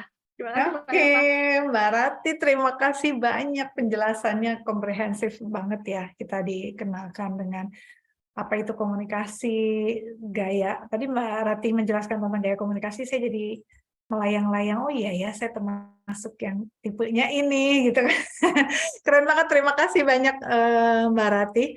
Jadi ternyata di Lombok juga ya sama aja ya. Sekarang sih bukan hanya di kota besar ya, Mbak Rati ya, dimanapun gitu ya, selama itu anak-anak kita bisa mengakses telepon genggam gitu ya, kita siap-siap dengan isu yang tadi Mbak Rati jelaskan. Oke, baik Mbak Rati. Kita mau masuk sesi tanya jawab, Mbak Rati. Mungkin kita awali dengan ada yang mau bertanya langsung, silahkan raise hand. Sebelum saya membacakan, ada beberapa pertanyaan di kolom chat. Saya beri kesempatan dulu bagi yang mau bertanya langsung dengan Mbak Rati. Mumpung ketemu dengan Mbak Rati, karena Mbak Rati ini susah banget dicari. Boleh ada yang mau langsung bertanya? Silahkan langsung di-unmute saja atau raise hand. Oke, ada Ibu Irma. Baik, Bu Irma, monggo silahkan. Bu Irma dari mana Bu Irma? Halo, aku Irma, aku dari Cibubur sih. Tetangga saya dong Bu Iya, ya. Bu. Oke Bu Irma, monggo silahkan. Bu Eva, Bu Rati. Jadi gini, anak aku itu umur 12 tahun. Umur 12 Laki perempuan? perempuan. Oke. Udah mulai mengenal lawan jenis. Alhamdulillahnya sih anak aku terbuka nih untuk berkomunikasi perasaan dia, ketemu apa ngobrol apa gitu kan. Aku sih sebenarnya agak kaget ya dengan how kita itu harus terbuka dalam pendidikan seks kepada anak, apalagi anak saya perempuan. Nah, dari tadi itu emang awalnya itu kan bentuk komunikasi, sehingga kalau dengan komunikasi yang bagus, kalau saya tangkap goalsnya itu hal perilaku seks bebas itu tidak akan terjadi gitu kan ya. Nah, ada advice nggak sih untuk saya sebagai ibu anak perempuan umur 12 tahun, sehingga dari dia mengenal lawan jenis ini hal apa gitu selain keterbukaan komunikasi yang bisa saya lakukan sehingga perilaku seks itu tidak terjadi kepada anak saya. Itu aja sih. Thank you jawabannya Bu Eva, Bu Rati, selamat pagi. Oke, terima kasih Bu Irma pertanyaannya. Ini mau dibekali nih orang tua ya. Ini mungkin mewakili isi hati para orang tua juga nih. Iya, betul. Usia 12 tahun berarti kelas 6 mungkin ya, kelas Iya. 6. 5 ke 6 tahun atau 6 sampai 1 SMP ya biasanya Mbak Eva ya? Iya, 6 kelas SD. 6 SD, betul. Oke, gimana nih Mbak Rati ini apa nih selain keterbukaan, apalagi nih yang perlu dipersiapkan orang tua nih gitu. Oke. Ini sepertinya sama dengan pertanyaannya Mbak Amelia Taswin ya. Ini di kolom chat betul. Ya, loncat dan cukup sejalan gitu. Sebenarnya lebih ke kayak menjelaskan kalau advice-nya gimana sih untuk anak-anak yang masih usia balik atau 12 hingga 13 tahun itu tidak hanya keterbukaan gitu ya. Pertama mungkin terkait dengan keterbukaan, harapannya kan anak jadi nyaman untuk jelasin, ini aku sukanya sama siapa. Selain itu, seperti yang balik lagi, kita bisa jelaskan, mungkin tidak menjelaskan hubungan seksual yang secara real di lapangan itu seperti apa, bukan yang seperti itu, tapi kita bisa jelaskan juga bahwa, nak, misalkan kalau pasanganmu kamu suka sama dia, kalau ada orang yang jelasin ke kamu, dekat sama kamu, terus dia memegang area-area yang intim, tinggalin gitu. Tinggalin seperti itu. Jadi kita bisa jelaskan batasan yang bisa kita tolerir dalam menjalin relasi dengan lawan jenis itu seperti apa gitu. Kalau masih berpegangan tangan, kalau masih dia sejauh mana ya orang tua mau memandang sejauh mana perilaku seksual itu masih bisa diakui secara aman gitu. Kalau bagi saya pribadi, saya berpegangan tangan nggak masalah gitu. Tapi mungkin ini karena saya belum menikah ya, jadi akan berbeda lagi untuk orang tua yang sudah menikah, untuk para orang tua gitu. Kalau bagi saya berpegangan tangan di hubungan remaja nggak masalah gitu. Nah, kalau sampai anak itu dia sudah mulai, jadi jelaskan yang bisa dijelaskan pertama adalah jelaskan sejauh mana bentuk afeksi seperti apa yang bisa kamu tunjukkan sama pasangan atau sama orang yang kamu sukai seperti apa. Yang bisa sesuai dengan moral gitu ya. Kalau sampai pasanganmu atau kamu mengajak dia untuk melakukan sesuatu yang sampai secara intim, apa yang bisa kamu lakukan? Kalau sampai dia, karena sekarang tidak hanya secara langsung pegangan tangan ya gitu, tapi secara video call itu, karena beberapa kasus kemarin ada yang pacarannya itu sampai minta video call seks atau kirim foto seks, Iya, betul. Kayak gitu.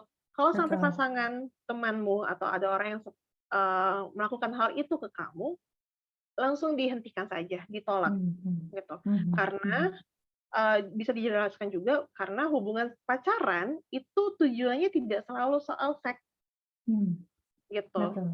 Hubungan pacaran atau hubungan relasi itu kamu bisa nyaman sama dirimu sendiri, bisa bertumbuh, bisa eksplorasi, dia jadi teman supportmu untuk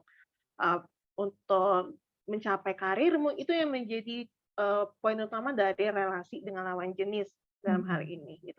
Jadi bisa dimulai dari sana. Batasannya oke, tidak pap-pap yang aneh-aneh, kemudian kalau dia minta pap yang aneh kamu tolak dan kamu tinggalin, karena itu berarti dia sudah tidak baik gitu. Karena kalau dia mau sama kamu untuk jalin relasi hubungan pacaran gitu ya, misal kalau anak-anak remaja gitu ya, bisa dijelaskan juga dia tidak akan minta kamu untuk melakukan hal-hal yang tidak sesuai sama norma gitu.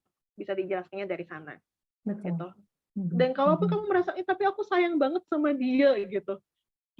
Nah, bisa dijelaskan juga betul kamu sayang sama dia, tetapi kalau dia sampai ngelakuin hal yang seperti itu sama kamu, berarti dia tidak sayang sama kamu.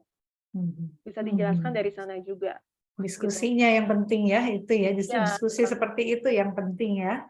iya, bukan berarti harus ngejelasin, nah kalau hubungan seksual tuh kayak gini, enggak ya, kayak gitu. Iya, setuju. Oke. Kalau saya sih Mbak Rati malah pengalamannya, saya membekali anak-anak itu karena kelas 4 SD itu kan sudah belajar tentang reproduksi tuh Mbak Rati. Betul. Jadi bisa dari pelajaran itu dulu ya, bahwa putih ketemu benang sari sehingga nanti terbentuk biji. Nah, ini yang disebut dengan reproduksi. Itu di tanaman. Ya, tadi kita juga bisa loh, hati-hati loh gitu.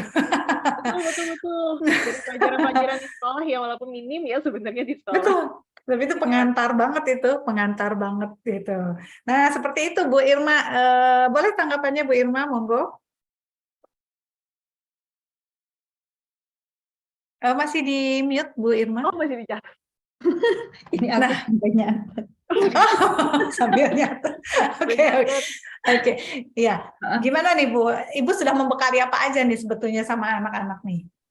Aku sih baca-baca ya di Instagram atau apa gitu kan ya. Jadi kalau kita punya anak gadis itu kan it's time for us to be their friend gitu kan ya. Walaupun hati ini deg-degan gitu kan. Aduh, ya Allah gitu kan. Tapi depan anak tuh harus santai gitu kan. Mereka cerita apa kita ya udah kita dengerin gitu kan ya. It's very hard to have a teenage teen ya di current day ini ya. Iya sih, aku happy sih bisa discuss, bisa dapat insight juga sih ya untuk how to raise gitu kan ya. Banyak film-film juga sebenarnya bagus juga sih untuk ditonton. Gitu sih. Betul. Dan ini kelihatannya ibunya rajin banget ya, banyak baca buku, betul itu Bu. Betul, bagus Bu. Cuma satu Bu. Oh, alah, perempuan pula ya. Perempuan jadi takut ya udahlah gitu ya, mending aku bekelin diri aku dulu deh gitu sih. Oke. Thank you so much ya ibu-ibu ya pagi-pagi. Iya. Terima kasih banyak Bu Irma, baik. Terima kasih. Oke, ini saya jadi ingat nih Mbak Rati ya, saya pernah punya klien usia kelas 5 itu berarti berapa tuh? 10-11 ya? 10-11 ya. 10-11, jadi dia les piano itu kan biasanya private ya, kalau les piano itu biasanya kita datang ke suatu tempat les, biasanya nanti ruangannya juga private gitu ya. Jadi kebetulan gurunya laki-laki, Mbak Rati, anaknya perempuan gitu. Jadi setelah sekian bulan les piano, orang tuanya baru menotis anaknya memperoleh perlakuan kekerasan seksual dari guru les pianonya itu. Jadi selama les piano itu anaknya diminta untuk memegang kelamin gurunya gitu. Dan anaknya tidak melakukan apa-apa gitu. Dia bingung tapi akhirnya menurut gitu. Dan akhirnya saya tanya, Ibu dan Bapak, apa yang sudah dibekali Ibu dan Bapak untuk putri Ibu? Baru tersadar di situ bahwa selama ini kami tidak memberikan pembekalan tentang yang tadi, yang banyak sekali Mbak Rati jelaskan tadi gitu. Nah, jadi itulah pentingnya mungkin ya Mbak Rati ya, poin-poin yang tadi Mbak Rati jelaskan, betul, komunikasi harus terbuka, kemudian discuss dengan anak itu penting sekali, mana batasan, mana value itu nilai yang mungkin setiap keluarga itu juga bisa berbeda ya Mbak Rati ya. Betul. Gitu, jadi ya saya juga akhirnya thank you so much nih Mbak Rati, ini juga membuka mata dan hati saya juga, karena saya punya anak remaja 2 ini. Oke. Nah, mudah-mudahan tadi bermanfaat dan selamat mencoba nih Bu Irma di Cibubur ya. Oke, ada lagi yang mau bertanya langsung kepada Mbak Rati? Boleh? Ada. Saya membacakan ini juga tadi sekaligus menjawab pertanyaan Bu Amelia ya, Bu Mbak Rati ya. Iya, betul. Oke, sekarang ada pertanyaan dari Ibu Zaryati Zakaria.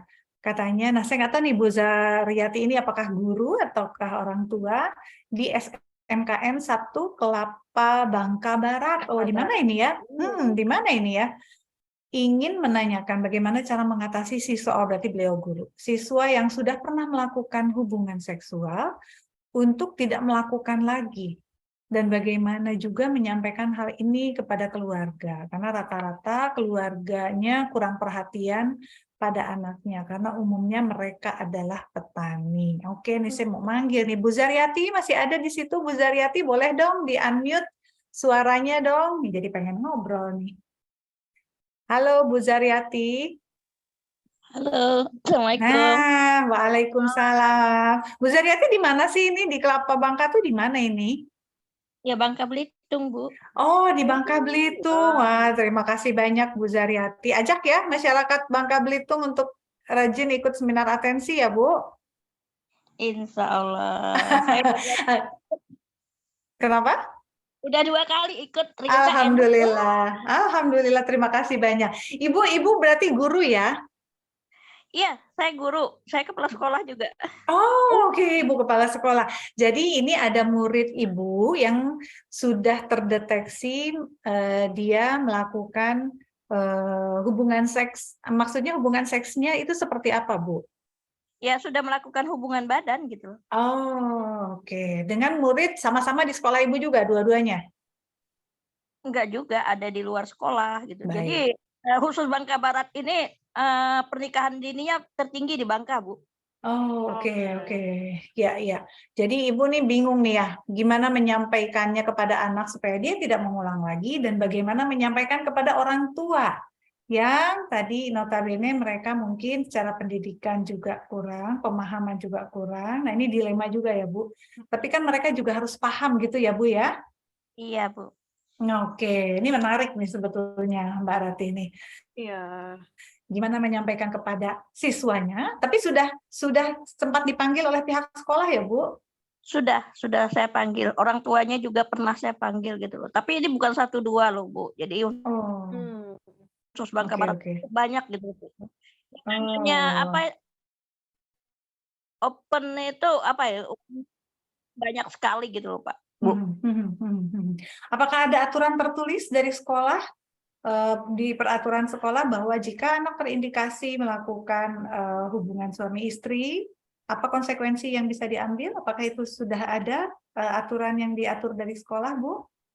Kalau dulu saya punya peraturan itu dan boleh dilakukan. Misalnya dulu saya punya aturan kalau anak sudah melakukan hubungan seperti itu dan ketahuan, maka akan saya keluarkan gitu loh.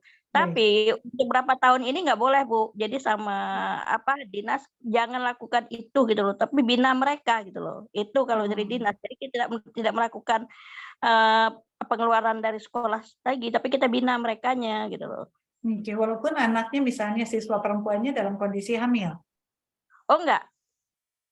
Kalau hamil biasanya kami ini, Bu, kami keluarkan, Bu. Yang tidak hamil. Sekarang banyak yang tidak hamil loh, Bu. Aduh, ya. Itu menjadi PR kita sekali ya, Bu. Oke, jadi ada perubahan peraturan di Diknas bahwa itu dipersilahkan siswa tetap berada di sekolah tapi pembinaan. Apa yang sudah dilakukan pihak sekolah selama ini untuk pembinaan? Ya, biasanya saya cuma memanggil mereka dan mengadakan kajian-kajian aja, Bu. Jadi kajian-kajian yang berhubungan dengan keislaman, dengan agamanya mereka gitu loh. Ini salah satu yang akan saya lakukan program tahun ini adalah home visit dengan orang tuanya, Bu, yang di desa. Ya, bagus, Bu. Kalau home visit bagus. Konsekuensi apa yang sudah diberikan dari pihak sekolah untuk siswanya?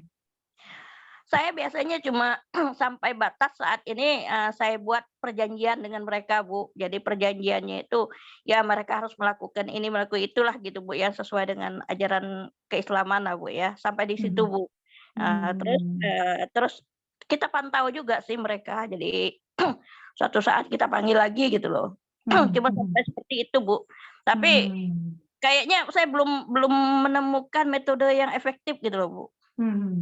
Karena sebetulnya kan konsekuensi tetap harus memberikan efek jerak sebetulnya ya, Bu ya. Ya seperti itu. Oke, gimana nih Mbak Rati, ini agak kompleks sebetulnya ya, karena ada dari Diknasnya seperti ini, dari sekolahnya dilema juga. Tapi home visit itu bagus ya Mbak Rati ya, menurut saya ya. Terus setuju juga sih kalau pada akhirnya akan dilakukan home visit karena memang perilaku anak tidak sepenuhnya jadi tanggung jawab sekolah gitu. Karena sekolah cuma berapa jam, sisanya kan ada di rumah. Sehingga memang kunjungan ke keluarga dan juga menjelaskan terkait dengan, mungkin kalau terkait dengan keluarga karena secara ekonominya pun juga akhirnya dengan kondisi ekonomi yang seperti itu, orang tua kan akan lebih berfokus pada yaudah aku penuhin aja kebutuhan ekonominya anak-anak gitu, yang selebihnya biarkan nanti mereka berproses sendiri. Karena untuk mikirin bisa makan aja itu sudah bersyukur gitu ya. Ya, betul. Tapi kan sebetulnya konsekuensi ini perlu ya. Ibu Iya. pernah panggil pihak yang lakinya ke sekolah, Bu? Kalau dia satu sekolah sudah, Bu. Kalau luar sekolah tidak, Bu. Kenapa nggak dilakukan itu? Gimana, Bu? Ya agak berat juga saya kalau harus di luar sekolah gitu loh. Nanti udah berhubungan kam juga, Bu, gitu loh. Dulu ya, cerita dulu. Kita sebelum COVID, ketika anak-anak kita PKL, praktek kerja lapangan, Bu ya, itu biasanya kami mengadakan tes keperawanan loh, Bu ya. Tapi saat ini tidak dilakukan karena pihak HAM itu melanggar memarahi kalau itu terjadi gitu loh. Jadi nggak boleh gitu. Pribadi orang gitu loh. Oh gitu, oke. Jadi mulai tahun berapa dihentikan itu? Tahun berapa, Bu ya? Tahun 2000 sebelum COVID deh, Bu. Sebelum COVID-nya gitu loh. Oke. Sejauh ini dari konsekuensi yang pihak sekolah berikan kepada siswanya, apa respon dari siswa? Apakah ada penyesalan? Apakah ada perubahan? Ya, ada yang menyesal, ada juga yang tidak, Bu. Ini juga ada yang ya sampai jualan kayak gitu juga ada. Tapi alhamdulillah sekolah saya nggak ada gitu ya. Ya, mereka cukup menyesal juga gitu karena saya mendidik mereka, memberitahu mereka tuh secara ini loh, Bu, secara secara kasih sayang lah gitu, Bu ya. Saya kasih saya suruh baca ayat di Quran gitu, kemudian suruh terjemahkan, kemudian ini ada api gitu loh. Api ini kalau kena tangan kamu akan terasa hangat kan, panas. Nah, ini adalah suatu kejadian yang yang tidak bisa dimaafin Allah kalau kamu tidak tobat nasuha gitu, kayak gitu loh, Bu. Saya cuma mengarahkan ke Islam loh, Bu. Bisa ke lainnya, saya nggak punya ilmu tentang psikologi. Pendekatannya lebih ke agama ya, Bu ya. Oke, sebetulnya itu juga itu juga oke sih ya Mbak Rati ya untuk pendekatan agama. Tapi mungkin kita perlu berpikir efek jera apa yang bisa kita berikan kepada anak. Tadi kan sebenarnya tujuan dari sekolah supaya anak tidak mengulang, gitu ya. Tadi untungnya ada yang berubah, tapi ada juga yang ngeyel gitu kan, akhirnya masih melakukan itu. Ini gimana nih Mbak Rati nih, efek jera apa nih kira-kira ide yang bisa kita bantu nih? Sebenarnya dari tadi juga udah berpikir nih, sebenarnya jawabannya apa ya yang tepat ya gitu. Iya, karena memang kompleks banget sih kalau terkait udah ranahnya di sekolah dan itu berulang gitu. Sebenarnya bisa dicek dulu ketika anak melakukan hubungan seksual, terutama anak sekolah ini melakukan hubungan seksual, itu alasannya karena apa? Apakah pure karena ekonomi, atau pure karena afeksi, atau pure karena teman-temannya, atau seperti apa gitu. Salah satu sebenarnya ini yang dilakukan oleh UPTD PPA di Provinsi NTB, itu mereka memberikan pendampingan yang komprehensif gitu secara berulang selama beberapa hari, menjelaskan kenapa akhirnya melakukan hubungan seksual itu di usia remaja itu sangat-sangat tidak bagus gitu. Penjelasan terkait dengan kaitannya sama stunting, kaitannya sama nanti keselamatannya dia juga seperti apa, mungkin bisa akhirnya dijelaskan ke sana gitu. Bahaya secara fisiknya apa, tidak hanya soal penyakitnya saja, tapi juga kalaupun pada akhirnya sampai hamil, bahaya istilahnya kayak peluang resiko pada saat persalinan juga jadi lebih tinggi. Itu juga bisa dijelaskan secara biologis. Karena memang anak-anak ini mungkin mereka jadi tidak jera karena mereka tidak merasa konsekuensinya secara langsung dirasakan gitu. Itu betul. Jadi PR-nya. Betul. Tapi betul, bagus Mbak Ratih. Bu Irma tadi mungkin bisa diterapkan juga. Pendampingan itu sangat sangat penting. gitu ya, pendampingan terhadap siswanya, baik itu dari sisi edukasi tadi resiko-resiko apa aja yang bisa dihadapi oleh si siswa jika itu terus dilakukan, gitu ya. Resiko tuh banyak, Bu, bisa resiko fisik, badan dia gitu yang kena resikonya gitu.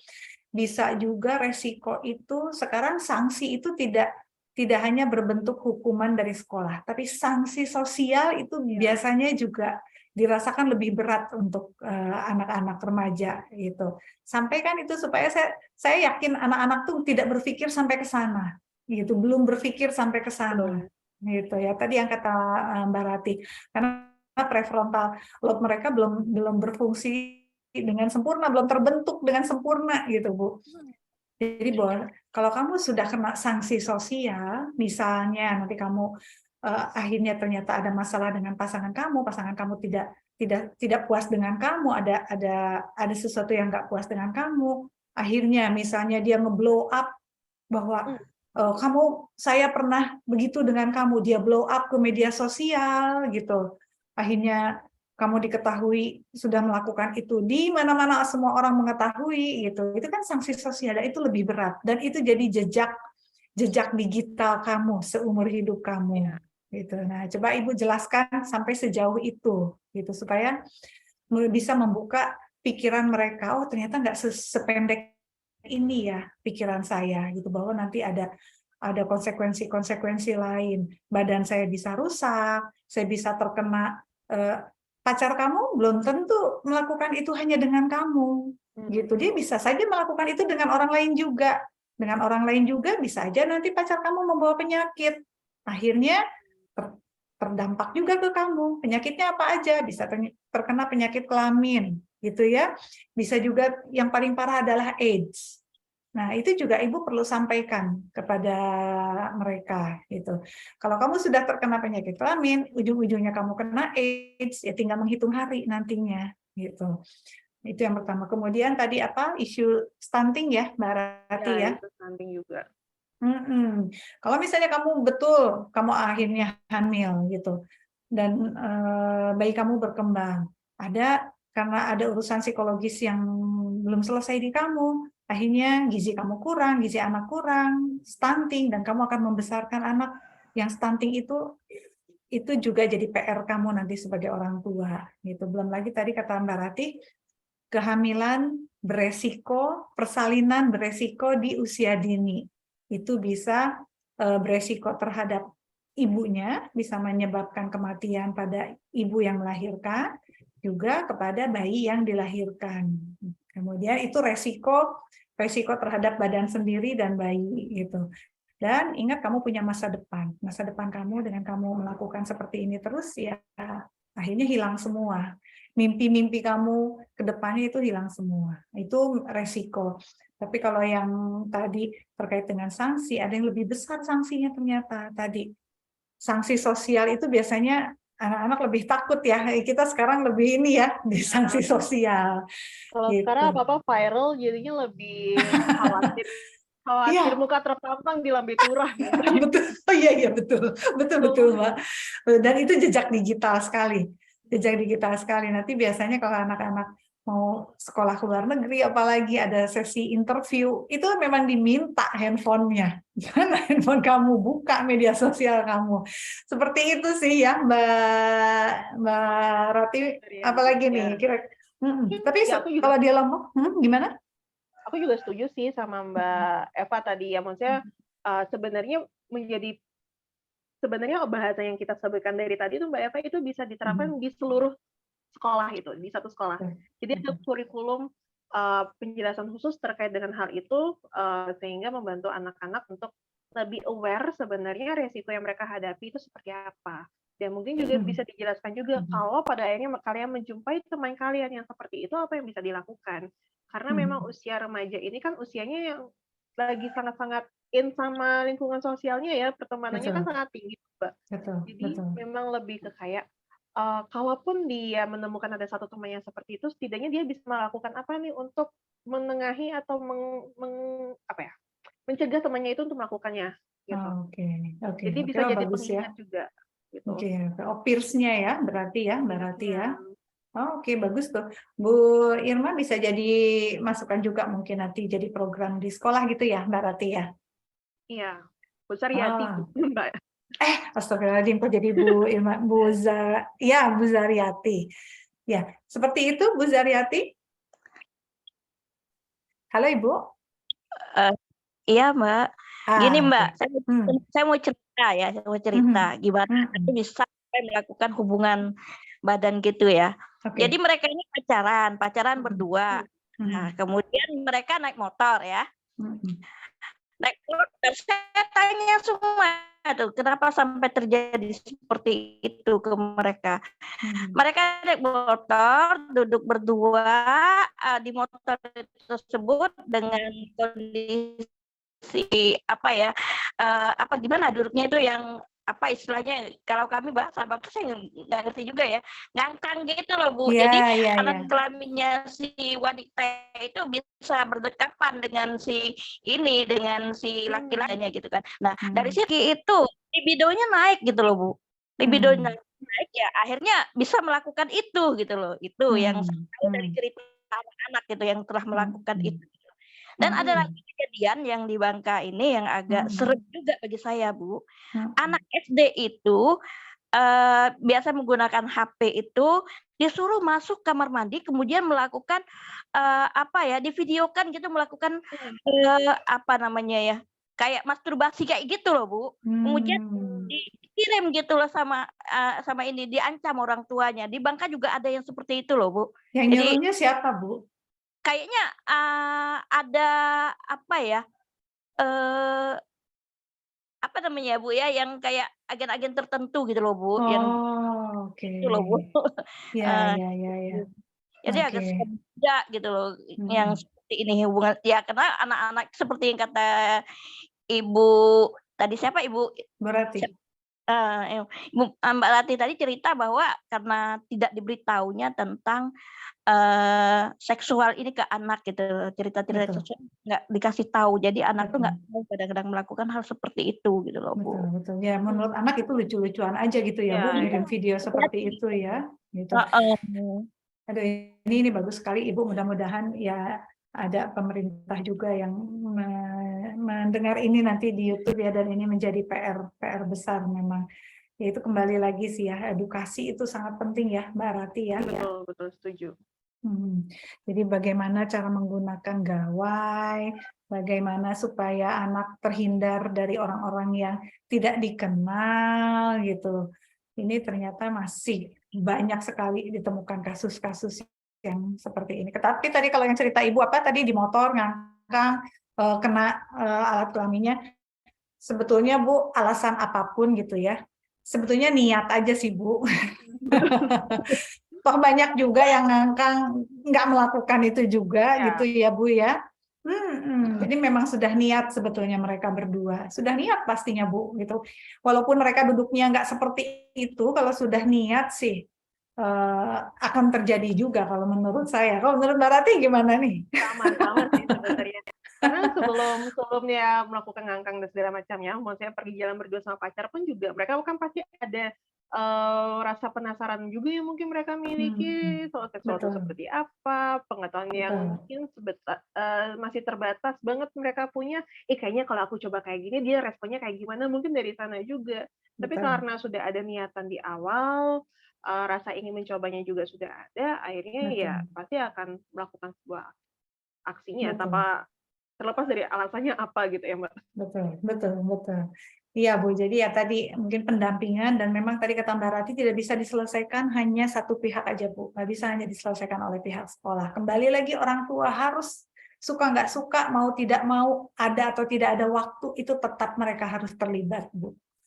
Gitu, karena di sekolah hanya berapa jam Bu siswa-siswinya. Kembali lagi begitu ke rumah, itu kan tugas para orang tua untuk pendampingan mereka di rumah.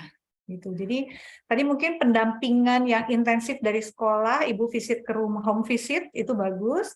Tapi home visit itu Ibu dan Bapak guru membawa misi, Bu. Membawa misi dan juga untuk mengedukasi sekaligus orang tuanya. Apa yang perlu dilakukan mereka di rumah. Gitu. Bahwa udah nggak bisa cuek lagi. Bahwa kalau anak pulang itu tetap harus ditanya dari mana, dengan siapa gitu. Itu tetap gitu ya. Ya seperti itu Bu Zaryati. Ya, Mbak, makasih. Ya, ya. Terima kasih banyak, hebat sekali ini ya Ibu Kepala Sekolah yang sayang banget dengan murid-muridnya sampai PR banget mencari. ini. Iya, ya itu juga masih misteri dan masih ya ini kami semua memang sedang berusaha bagaimana mengatasi masalah ini khususnya di Indonesia ya. Jadi ini mungkin salah satu, mudah-mudahan melalui seminar atensi ini kita jadi tergugah untuk tadi kata Mbak Rati sama-sama, kalau teman itu saling memperhatikan temannya. Ya, kalau masyarakat mungkin saling memperhatikan, kita juga nggak boleh cuek mungkin ya Mbak Rati ya sebagai masyarakat.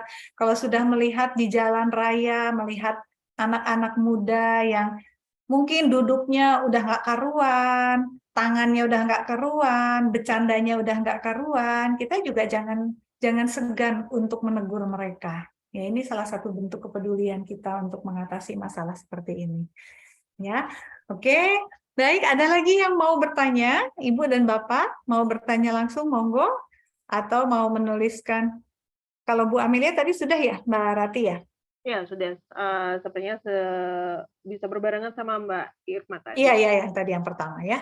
Ya. Oke, baik. Ada lagi Ibu dan Bapak yang mau bertanya? Kalau tidak ada yang mau bertanya, saya sebetulnya mau cerita sedikit dengan Mbak Rati, karena saya baru dapat juga klien. Tadi betul kata Mbak Rati, kadang anak remaja itu suka dikasih tantangan sama teman gengnya gitu ya, suka dikasih tantangan, lu nggak asik lu kalau misalnya lu nggak nyoba ini, lu nggak keren lu gitu. Itu juga hati-hati, kan saya betul Mbak Rati, saya juga dapat klien anak kelas 3 SMA yang betul diberikan tantangan, lu cobain deh gitu, lu cobain deh, seru loh seperti itu. Dan betul memang akhirnya anaknya mencoba itu dengan ya itu tadi, dia mau mengeluarkan uang untuk ya itu tadi, membeli kali ya, dengan jajan gitu.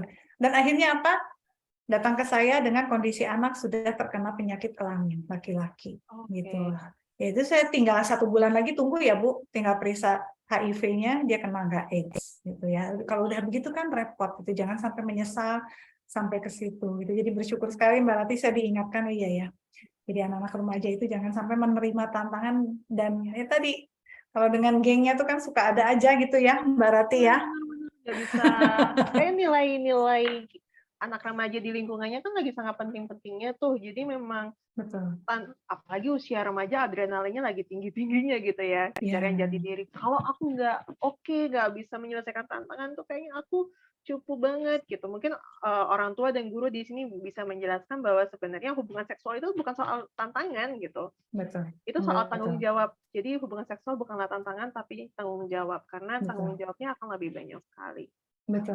Terima kasih banyak Mbak Rati, saya jadi diingatkan nih. Oke, terima kasih banyak Mbak Rati. Sepertinya tidak ada lagi pertanyaan yang masuk. Mungkin sedikit closing statement dari Mbak Rati, apa nih yang mau disampaikan untuk para orang tua mungkin, atau guru di sekolah, atau adik-adik remaja kita di Indonesia nanti yang menyaksikan melalui channel YouTube, apa nih yang mau disampaikan? Singkat saja Mbak. Singkat ya, oke.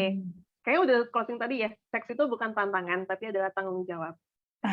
Jadi lakukanlah setelah menikah, setelah sah, jangan sebelumnya.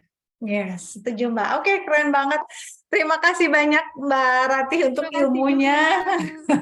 Terima kasih banyak untuk sharing ilmunya, mudah-mudahan bermanfaat, dan saya mohon maaf kalau masih banyak kekurangan selama sesi seminar atensi kali ini. Ini jauh-jauh dari Lombok, Mbak Rati. Hari Minggu saya culik untuk sharing ilmunya. Terima kasih hatur nuhun untuk narasumber Mbak Rati, juga terima kasih banyak untuk Ibu Bapak yang sudah hadir. Jangan lupa nanti di tanggal hampir di akhir bulan ada seminar atensi lagi, silakan cek di Instagram Atensi Anak Remaja. Baik, terima kasih banyak Mbak Rati untuk ilmunya. Sampai ketemu lagi Ibu dan Bapak. Wassalamualaikum warahmatullahi wabarakatuh. Terima kasih Bapak-bapak, Ibu-ibu. Iya, sampai ketemu ya. Baik, izin untuk saya close Zoom-nya. Terima kasih.